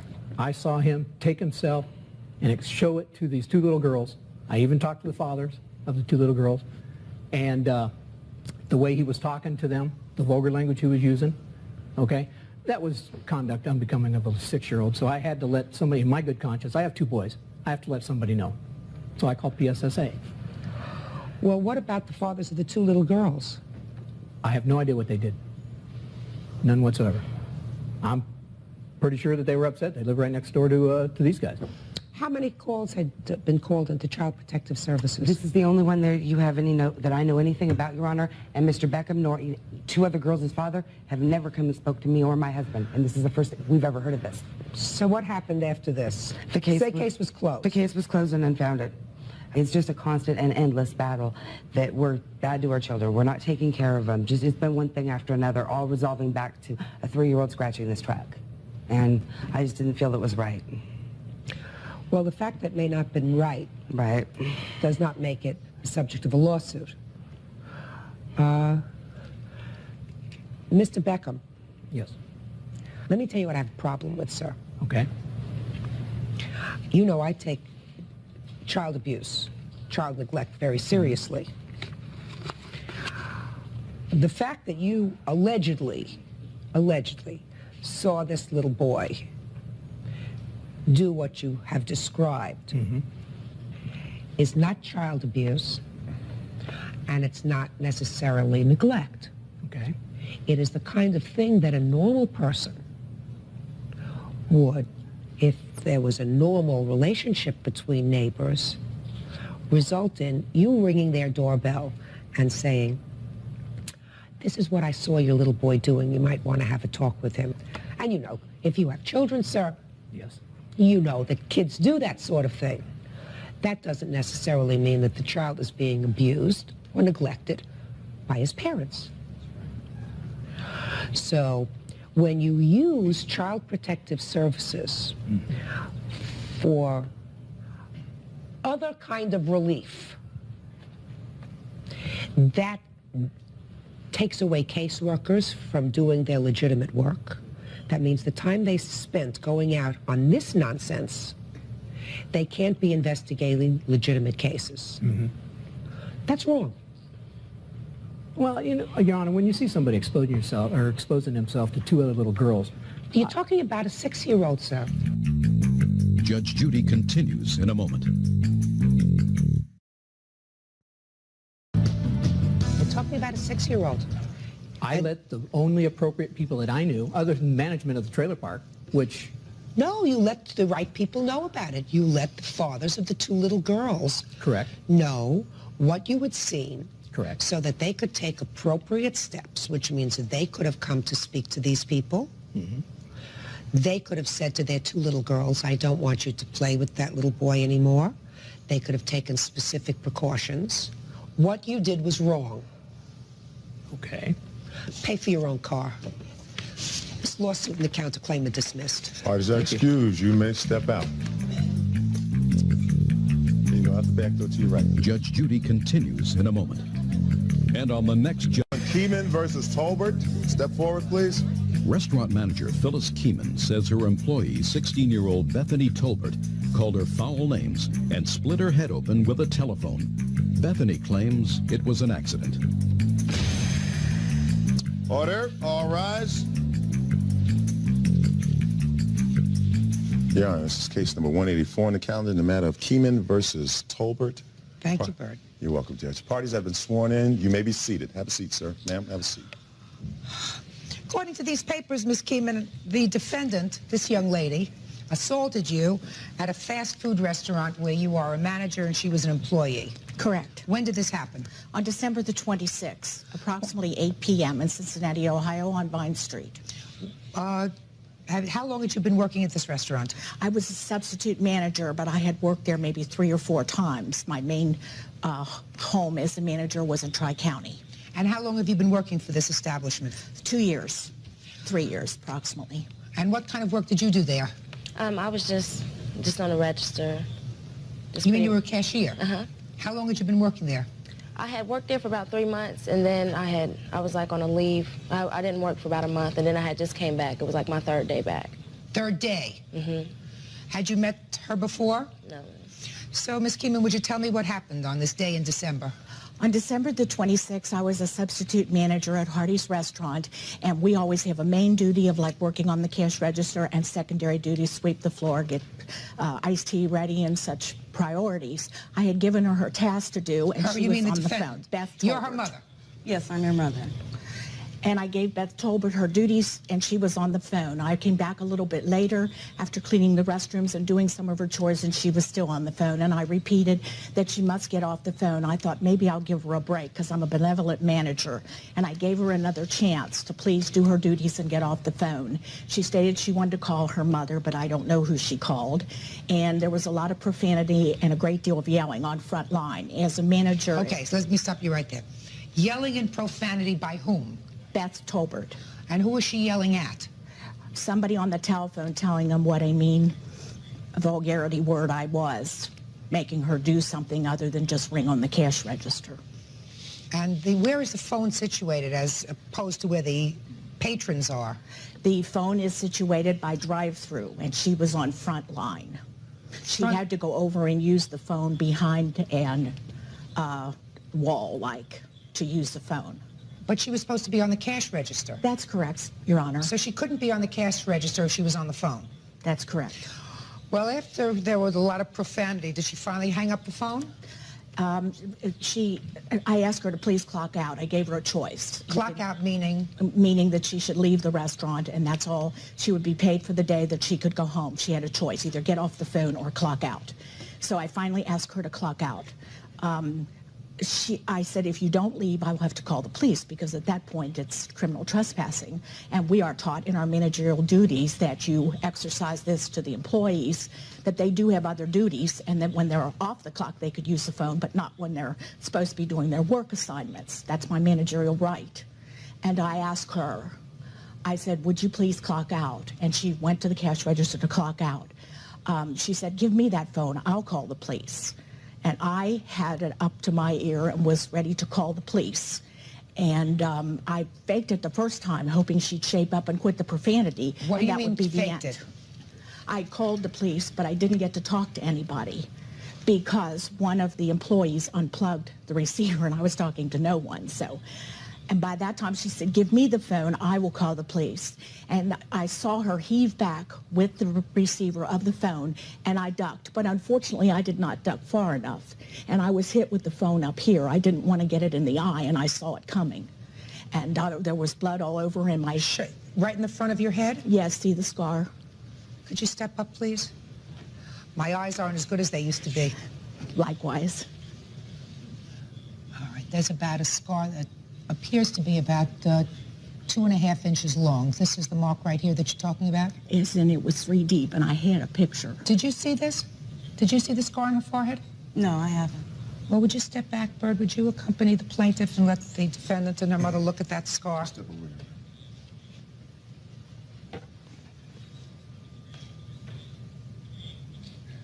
Okay. You had stitches in your head? Yes. How many? I had 12 to 14 on the top layer, and they told me it was 3 deep. I have no idea what the total is. I have medical reports. How long were you out of work? I was out of work. I was told to stay off by 3 weeks. I was told after 8 days. Don't tell me what you were told. Just tell me how long you stayed out of work. 3 weeks? 4 or 5 days. And tell me what kind of pain, if any, you had in your head. I have never had headaches in my life, and I have one every day since I have been hit. I am also losing my eyesight in this eye, which the doctors are watching me very closely. I have all my medical reports, Your Honor. Now, you were arrested, is that correct? No. Were you taken into police custody at any time? No, I wasn't. Are you telling me that there was no trial in any other court? Because according to these papers, there was a trial in another court. Yes, there was a trial, but I'm saying I didn't get arrested or anything. The police didn't. They didn't take me. How did you get to court, madam? We got a letter in the mail. It was a hearing. She filed a juvenile complaint. Ms. Keeman did it. And that's where we went to court for a hearing, an assault charge. Okay, well, that's a trial. Hearing is a trial. Yes. It's just that you are 16, is that right? 17. 17? She was 16 when it occurred. All right, let's hear your version of what happened. Okay, when I got there, Phyllis was with another manager there. And she was a really nice person when the other manager was there. And like if you get a break or something, no matter what, when people come in, you have to go back to the register. And so and I had a sandwich, and the whole time I had to keep coming back and forth. I couldn't go. Couldn't go where? I couldn't go to my break. I couldn't eat my sandwich because people kept coming in. So then the manager had finally left, and there was no more. It was like we were completely dead, and I went ahead and ate my sandwich. And then Phyllis, she got mad because she didn't know that I had asked the other manager right before she had left or anything. And so that that's kind of how the attitude started towards me. And the phone rang, and she answered the phone, and it was for me, and she told me I could use it. And I got on it, and Who was on the phone? It was just one of my friends. He asked, "What are you doing?" "Nothing, working." And then she runs back, "Get off the phone now. You can't be sitting here talking about me," and all this stuff. And I hadn't said a thing about her.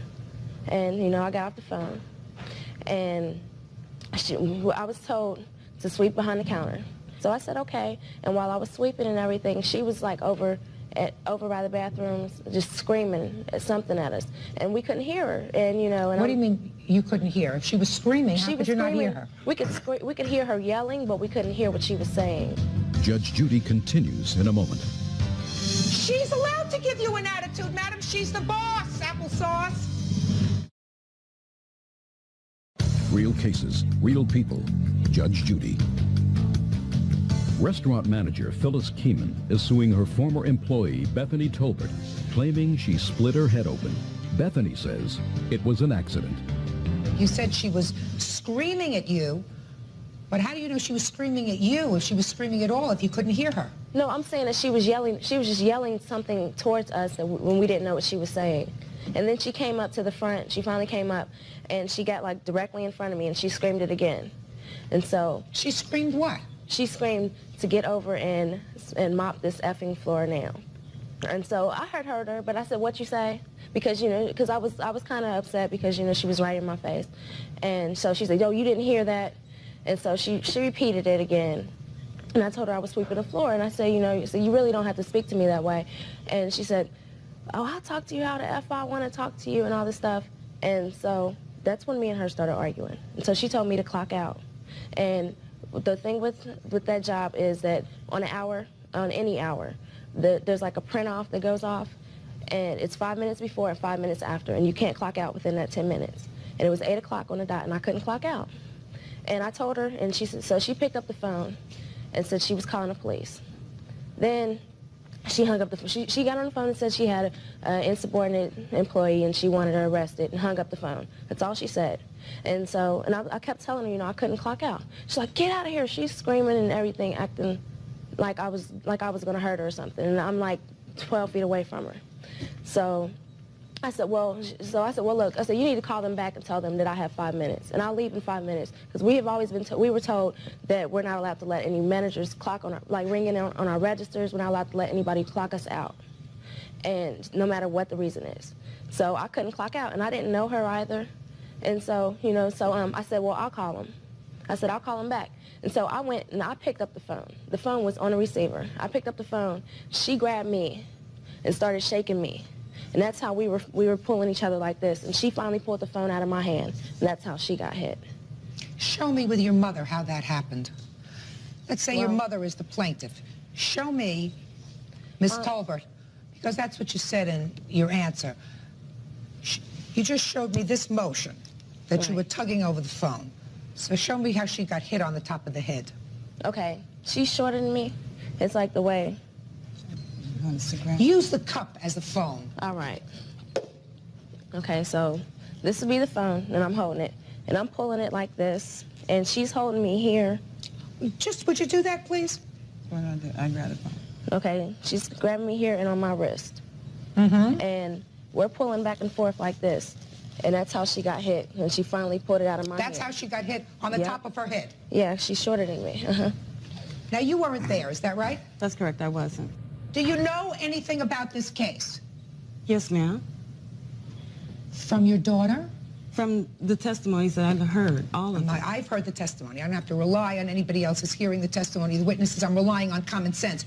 You do not get, if you're struggling over a telephone, a gash to the top of the head that's 3 inches long. You don't get that. I've heard this lady testify. It doesn't sound to me as if this is the kind of lady who is going to use the F word over and over again in speaking to your daughter. I want to tell you that. Just doesn't strike me that way. Now, I have just a couple of other questions for you. You took a leave, you said, from this job for a month. Why? I was sick. What was the matter with you? I have migraines, and I was having some stomach problems and stuff. How many jobs have you had? I've been working since I was 14. Mm-hmm. So, one job I worked there for 2 years. What happened to that job? I quit. Why? Because it was old to me. I found a better one. Judge Judy continues in a moment. She's a very good actor, and that's what her really job should be. And later today... Just a second. I know what your argument is. I'm very smart. This is not a complicated case. You know, this is not the Scopes trial. Real cases, real people.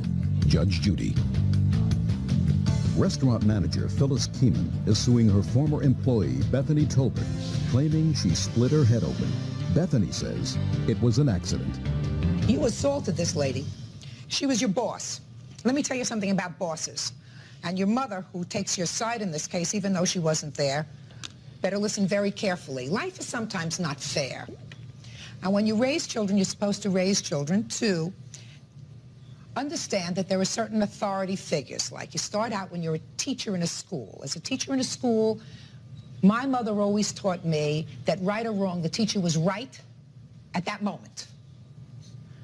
When the teacher told me to do something, I did it. I may come home and complain to my mother later, but I don't tell the teacher to go take a walk. I learned that when I was 6, and I learned that when I was 20, and I taught that to my children. Is that what you learned, Bird? That's what I learned. And then you go through life and you have bosses. And sometimes you have good bosses, and sometimes you don't have good bosses. And sometimes they're nice people, and sometimes they're not so nice people. But while they're your bosses, you listen to them. Mm-hmm. And if you don't like it, you say, I don't like this job, I'm leaving. What happened with your daughter is you didn't teach her that right from the beginning. Probably said to her, you stand up for what you think is right to your teachers when you're 6 and to your boss when you're 16. It's not what happens. I've gone through life having a lot of bosses that I didn't like, who told me a lot of stupid things. And I knew that they were stupid when they told them to me. I did them until I got disgusted, and then I said, I'm going to find another job. That's what you do. Excuse me, can I say something? Sure. Okay, I had no problem with whatever. When she was telling me to do things, I had no problem doing that. I mean, I've been working since I was 14. I can go ahead and do the work. Are you telling me that she cursed you out using the F curse word? She sure did. I don't believe you. What do you think about that? What do I don't believe about you. it? I don't believe you. Just like when you said in your answer, when she said to you, put down the phone or go and sweep the floor, you said to me, what did you say to me? Even though you told me just now that you heard every word that she said. You gave her an attitude. Mm-hmm. She gave me one. She's allowed to give you an attitude, madam. She's the boss, applesauce. I know she's the boss, but she can't curse at me like that. She's the boss, applesauce. So you better work really hard because she's got a 3-inch scar. She's got headaches. You had no reason to assault her. She's suing you for pain and suffering, and she's going to get the money for pain and suffering that she's suing for. Judgment in this case is $5,000 for the plaintiff. That's all. Parties are excused. You may step out. Out the back door to your right, please. And I feel sorry for the other employees that have to work under her. She's going to hell for all his lying. That's about it. And now the next case. Parties on Rusk versus Nelson. Step forward, please. 18-year-old student Brandon Rusk says he and 5 other seniors rented a limo for their prom. He's suing 18-year-old Krista Nelson, claiming she didn't pay her share. Not a difficult case. You had a senior prom, a senior ball. You decided to take a limousine. All right, on May 31st, like you said, we had our senior ball. There were 3 couples, me, my girlfriend, Krista, her date, and... Krista, her date. Me. Your date, Jeff, according to your papers. Yes. And her witness, Jason, and his date. And this gentleman. Yes. So, did you know her date, Jeff? No, I did not. Who did you make your arrangement with to share the cost of this limousine? It was me, Krista here, and Jason State. That's not true because it was 6 ways. You happened to be paying for Colette, and Katie happened to be paying for Jason, but Jeff... Oh, just a minute. It's getting too complicated. Mr. Rusk, you paid for the whole limousine. Yes, I did. And it came out to $175 per couple. Yes, it did. Correct. And my date was supposed to pay for it. Just a second.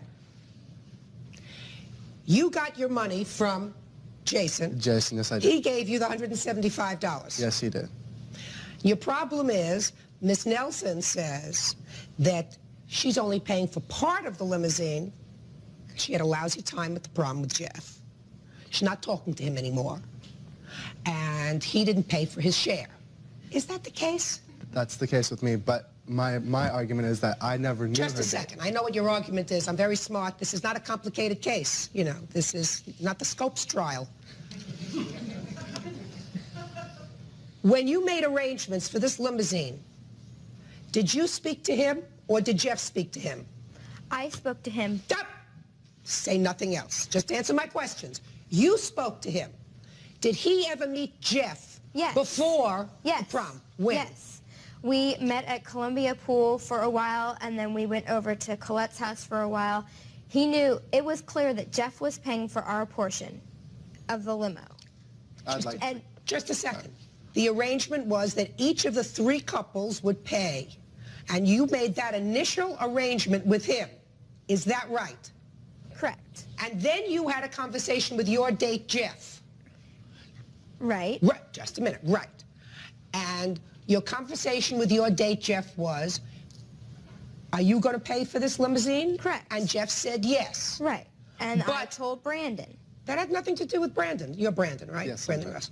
Your original agreement with him was, when he arranged for this limousine, that your third was going to be paid. Yes. You then had a conversation with Jeff. No. No, from the very beginning, we all sat down and made plans together that we were going to go. We contacted the limo place, everything. Who's we? All of us. We all got together and did it besides Jeff. Jeff was the only one who wasn't there. Right. But I told Brandon from the beginning that Jeff would be paying, that I was going to get Jeff to pay for our portion of the limo. That's your problem. Judge Judy is ready to rule.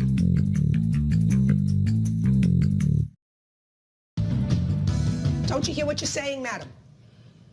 Jeff wasn't there when you made the arrangements. He relied on the fact that you, as his friend, were going to be responsible for a third of it. You later spoke to Jeff, because Jeff wasn't there when you made these arrangements, according to your own statement. Look, you got to pay for your portion. You want to sue Jeff? Sue him. He shouldn't be out the money. And I agree. Good. $175 for the plaintiff, that's all. Parties are excused. You may step out. Judge Judy will continue in a moment. Bettis versus Stipke. Step forward, please. 35-year-old housewife Cynthia Bettis is suing 35-year-old Mike Stipke, claiming he broke a table when he fell over in a drunken stupor at her daughter's birthday party. Mr. Stipke is countersuing for his medical bills. Order. All rise.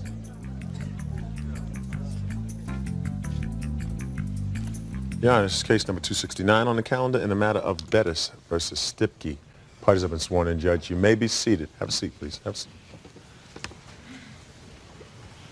You had a birthday party at your house for your daughter Nicole and Christina. And Christina. We also celebrated 2 other children's birthday at that time. And according to this complaint, one of the other children who was celebrating a birthday was the daughter of a friend of yours. Yes. Who brought this gentleman to the party. Yes. So you came, sir, as an invited guest. Yes, ma'am. Of this lady? Yes. See how smart I am. Your claim is that while he was at the party, he was drunk? Yes. And he destroyed some furniture? Yes. Were you drunk? No, ma'am. I had 3 or 4 beers at the most. They had other people drinking. Her sister and her husband were also drinking a beer. Who cares about a sister and her brother? They didn't break furniture. No, they did not. Well, why'd you go to the birthday party and drink? Nah, I just had a few beers. Uh-huh. Why don't you tell me, sir, how it came about that you broke this furniture? Describe what happened to me, if you remember. Diane had threw a piece of ice up to me. Just a second. Diane, that's you. Right. Stand up there, Diane, because I found that interesting. So she threw what at A piece of ice up in the air. Ice. Ice. Where were you standing at this time? On the patio. On the patio. Describe how you threw a piece of ice. How far were you standing apart? 3 feet. Well, move over another foot. I felt like this. About that far? And you, what were you doing? Your hands weren't behind your back, sir. What were you doing? You're holding a beer? Yeah. Yes. Make like you're holding a beer, right? All right. And a cigarette. And you're, what? And a cigarette in the other hand. Cigarette in the other hand? Yes. I don't remember. Make like a cigarette in the other hand. Now, Diane, show me what you were doing. I just tossed a piece of ice up. An ice cube? Yes. It was out of the ice chest. Actually, it was out of my cup, but Mike lifted his head up, and he stepped No, just back. you're going to show me. Toss the ice. Go ahead. Toss it. Go. And when I went back, I hit the end of the table and went down and then busted my head open on a toy chest. Just a second. I'm not interested with your head. I'm interested in the table. Right? You broke the table. The end piece, yeah. The end piece of the table. Right. Because you were acting like a fool at a children's birthday party. He had 3 or 4 beers. She's throwing ice cubes at you, and you're catching them in your mouth, right? And I say this to you, sir, because to add insult to injury, you filed a countersuit in this case. You're suing her because you fell and broke your head and split your head open. What does that have to do with her? What does that have to do with her? That was her house, and I was on her property, and I went through pain and suffering to the deal. So whose fault was that? It was my fault. So what are you suing her for? For the pain and suffering I went through. Why is your pain and suffering her problem? If you get it, listen to me, sir. If you get out of bed in the middle of the night, right, to go to the bathroom, and you stub your toe on a chair, and you break your toe, do you sue the chair manufacturer? Huh?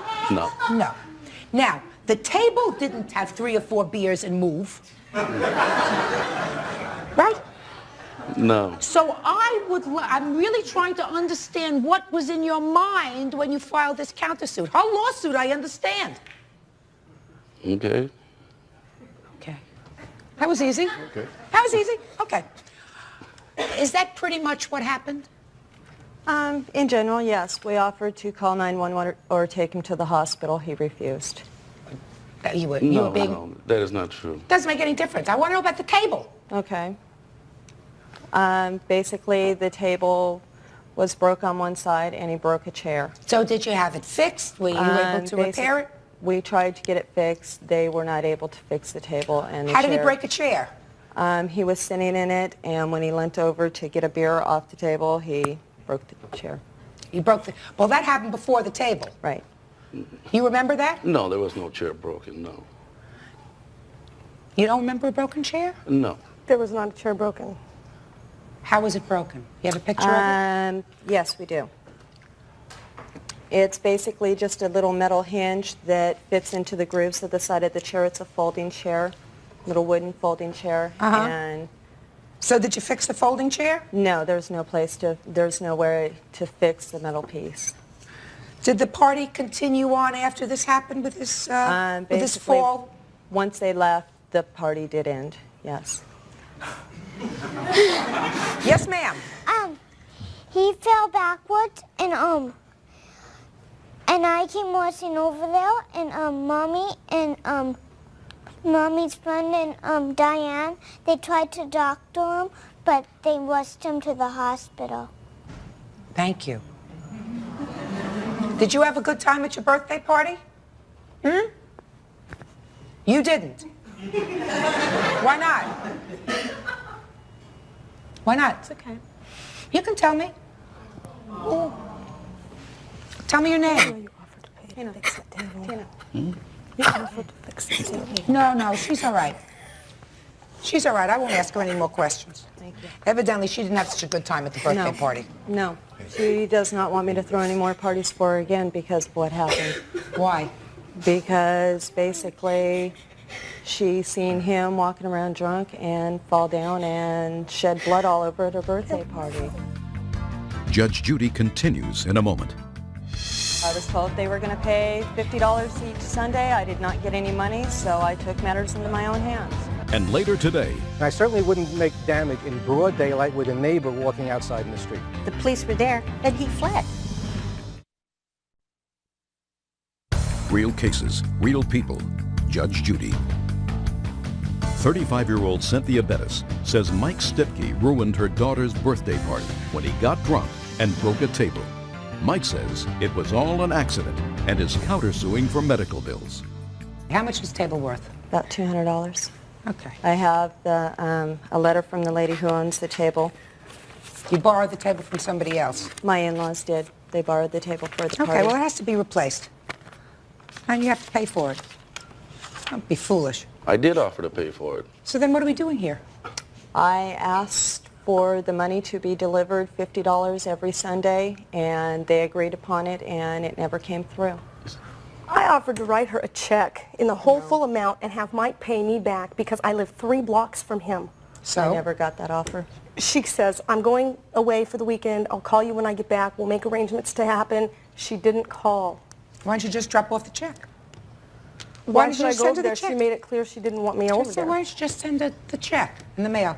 Say, I'm sorry this happened. Sorry I for am the sorry birthday it happened, party. and I made that quite clear to her. All right. Well, it's a very unfortunate circumstance. Sir, you understand that you owe $200. That's for the table. I mean, little girls who had a birthday party, one of them had a good time. The older one didn't. She probably understands a little bit more about what was going on. Certainly, you know that your countersuit has absolutely no merit. If you act like a fool, sometimes you get hurt. Judgment in this case is for the plaintiff in the amount of $200. Do I get the table? Do you get the table? Yes. No, you get the judgment. Okay. Bodies are excused. Step out. Thank you. What a jerk. Back door to your right, please. It was an accident and it happened. I'm sorry that I broke your table. Thank you. I'd like you to apologize to the kids that you ruined their party. I'm sorry. Thank you. And now the next case. Parties on Oakray versus Engler. Step forward, please. ATM saleswoman Marlene Opray is suing her business associate Roger Engler, charging he vandalized her car. Roger says she's retaliating against him over a business deal gone bad. All right, Miss Opray, you claim that the defendant vandalized your car. Yes. By keying it. Yes, Your Honor. Why would he do such a thing? As retaliatory for not working with me any longer. Well, tell me about that. We just had a court case in San Francisco about 2.5 weeks ago to where he tried to say I owed him for a sum of money for the month of June. He was an employee of yours? No, he was a self-contractor only if he were to sell ATM machines. Okay, so he was an independent contractor. Yes, Your Honor. So he sued you last month. And he lost because he didn't produce, he didn't make one sale. Whatever. He lost. That's right. When was the car vandalized? August 25th. And when was the court case? October 7th. So the car was vandalized before the court case? Yes, it was. Okay. Did you report it vandalized? Yes, ma'am, I did. Where was it vandalized? Tell me about it. It was in my carport. My daughter saw him do it, and this is Linda, my daughter. Hi. And the police came immediately after he had done this, and he fled.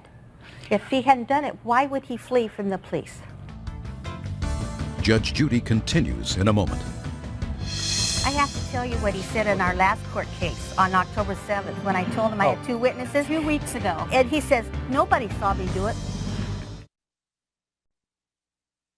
Real cases, real people. Judge Judy. ATM saleswoman Marlene Opray says her former business associate Roger Engler keyed her car, causing severe damage. Roger denies he did anything wrong. You say, your mother says at least, that you actually observed him. Yes, I did. Tell me what you saw. Your Honor, he came to the house around 8:30 or 9 in the morning. I answered the door, and this gentleman was at my mom's door. He asked if Marlene O'Prey was there. I asked who he was. He did not want to leave a name with me. I seen he had a white envelope in his hand. I said I was her daughter. I would be more glad to give it to her, and he refused to give it to me. So I shut the door. I went in, I told my mom, she was in the shower at the time. My mom asked him to come back in 30 minutes, asked what he looked like, and this and that. I described him. She couldn't place him. So I went back and I told this gentleman. He wasn't too happy about it. He said he had come a long distance to give this to my mother. And I says, well, like I said, if you want to come back in 30 minutes. I shut my door. I went into my room. Not even 2 minutes later, I heard a screeching noise outside. It's right outside my bedroom window. There's a carport. My car was parked there as well as my mother's. I didn't have any clothes on because I answered the door. I was in my pajamas. I opened it up halfway. I went to go put my pants on to run out there to see what he was doing. He was kneeling down on the other side of my mom's car on the right rear tire. So I got my pants on. I ran out there. At that time, this gentleman was pulling away. I ran out after him. He kept going. He did see me. I saw him look in his rearview mirror. There was another gentleman walking in the park there where we live. He said this gentleman had parked there for a while there. You can't tell me what the other gentleman said. So you actually saw him kneeling against your mother's car? Yes, I did. You did not actually see him scratch your mother's car? I seen him kneeling there. I heard a noise. You heard a noise, Yes. and you saw him kneeling near the car? Yes, I did. Okay. Had you parked the car there the evening before? Yes, I did. And when you parked the car there, can you describe its condition to me? It was good. I mean, What I'd kind of a been car is driving all day. I had not been out of the car. I'd been on a long trip. And I'd parked there about 11:30 at night. And, Your Honor, we have security at the park, so nobody came in. Do you have pictures of the car? Yes, I do. May I see it, please? Yes.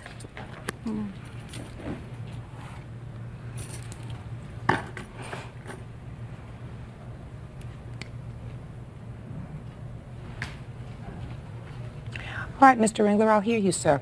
Okay. It's a nice story. Mostly none of it was true, but that's a nice story.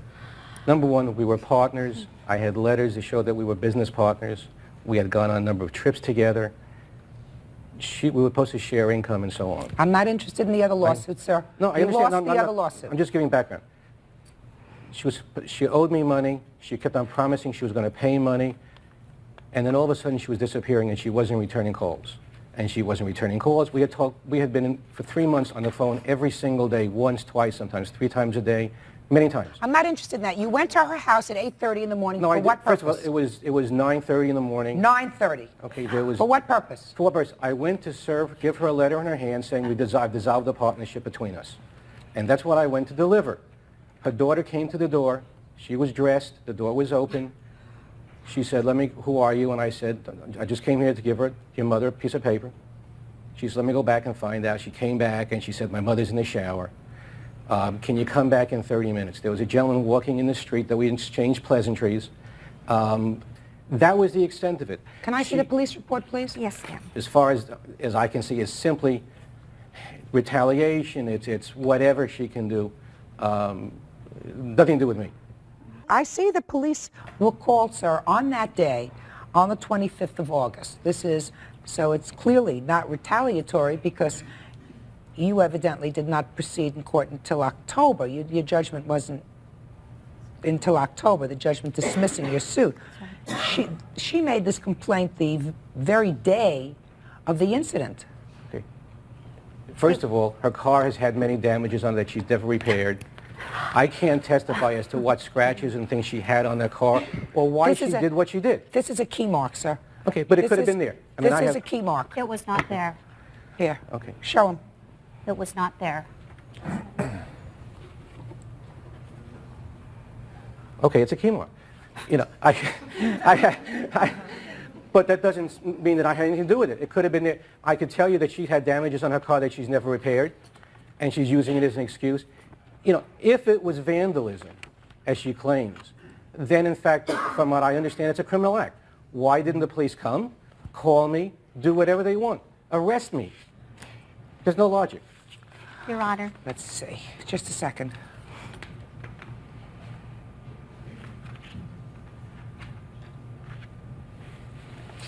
You were given information on how to get a temporary restraining order against him. Did you do that? No, I didn't because I left on a long cruise. And like the police department said, if you're gone, I went all the way up to Alaska and Canada. There was no sense in getting a restraining order. I was going to be gone. For how long? I was gone for 12 days. The cruise was before I even went there. The reason I know that is because one of her customers I had spoken to her and called me. The cruise was before. What kind of business are you in, sir? I'm in the ATM business. I sell ATM, cash dispensers, credit card processing, and so on. I was never an employee of hers. I was never a contract laborer of hers. I had my own company. She approached me to be a partner with her and hers. I just asked you, shh. Have you ever been arrested? Yes. When? 2 years ago. For what? It was considered insurance fraud at the time. Although it was my own property. It was my own property that was stolen, and it was a nonsense thing, but that's how it was. And you were convicted? Yes. Is that your first arrest, sir? No. Was the arrest just prior to that? That was a case that was dropped on an advertising program that was eventually dropped. How long was your probation on the insurance fraud? 2 years. When is your probation up? Oh, it was up before I came to California. Judge Judy is ready to rule. This is not a criminal case.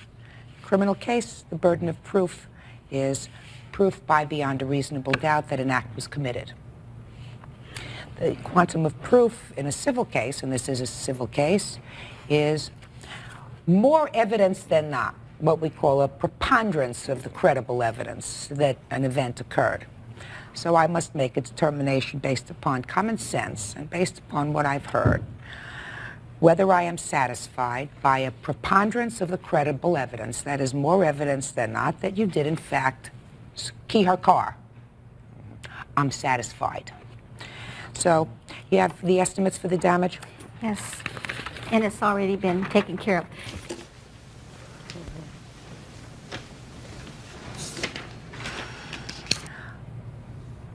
$1,241.25 is what you paid to have the car repainted on both sides.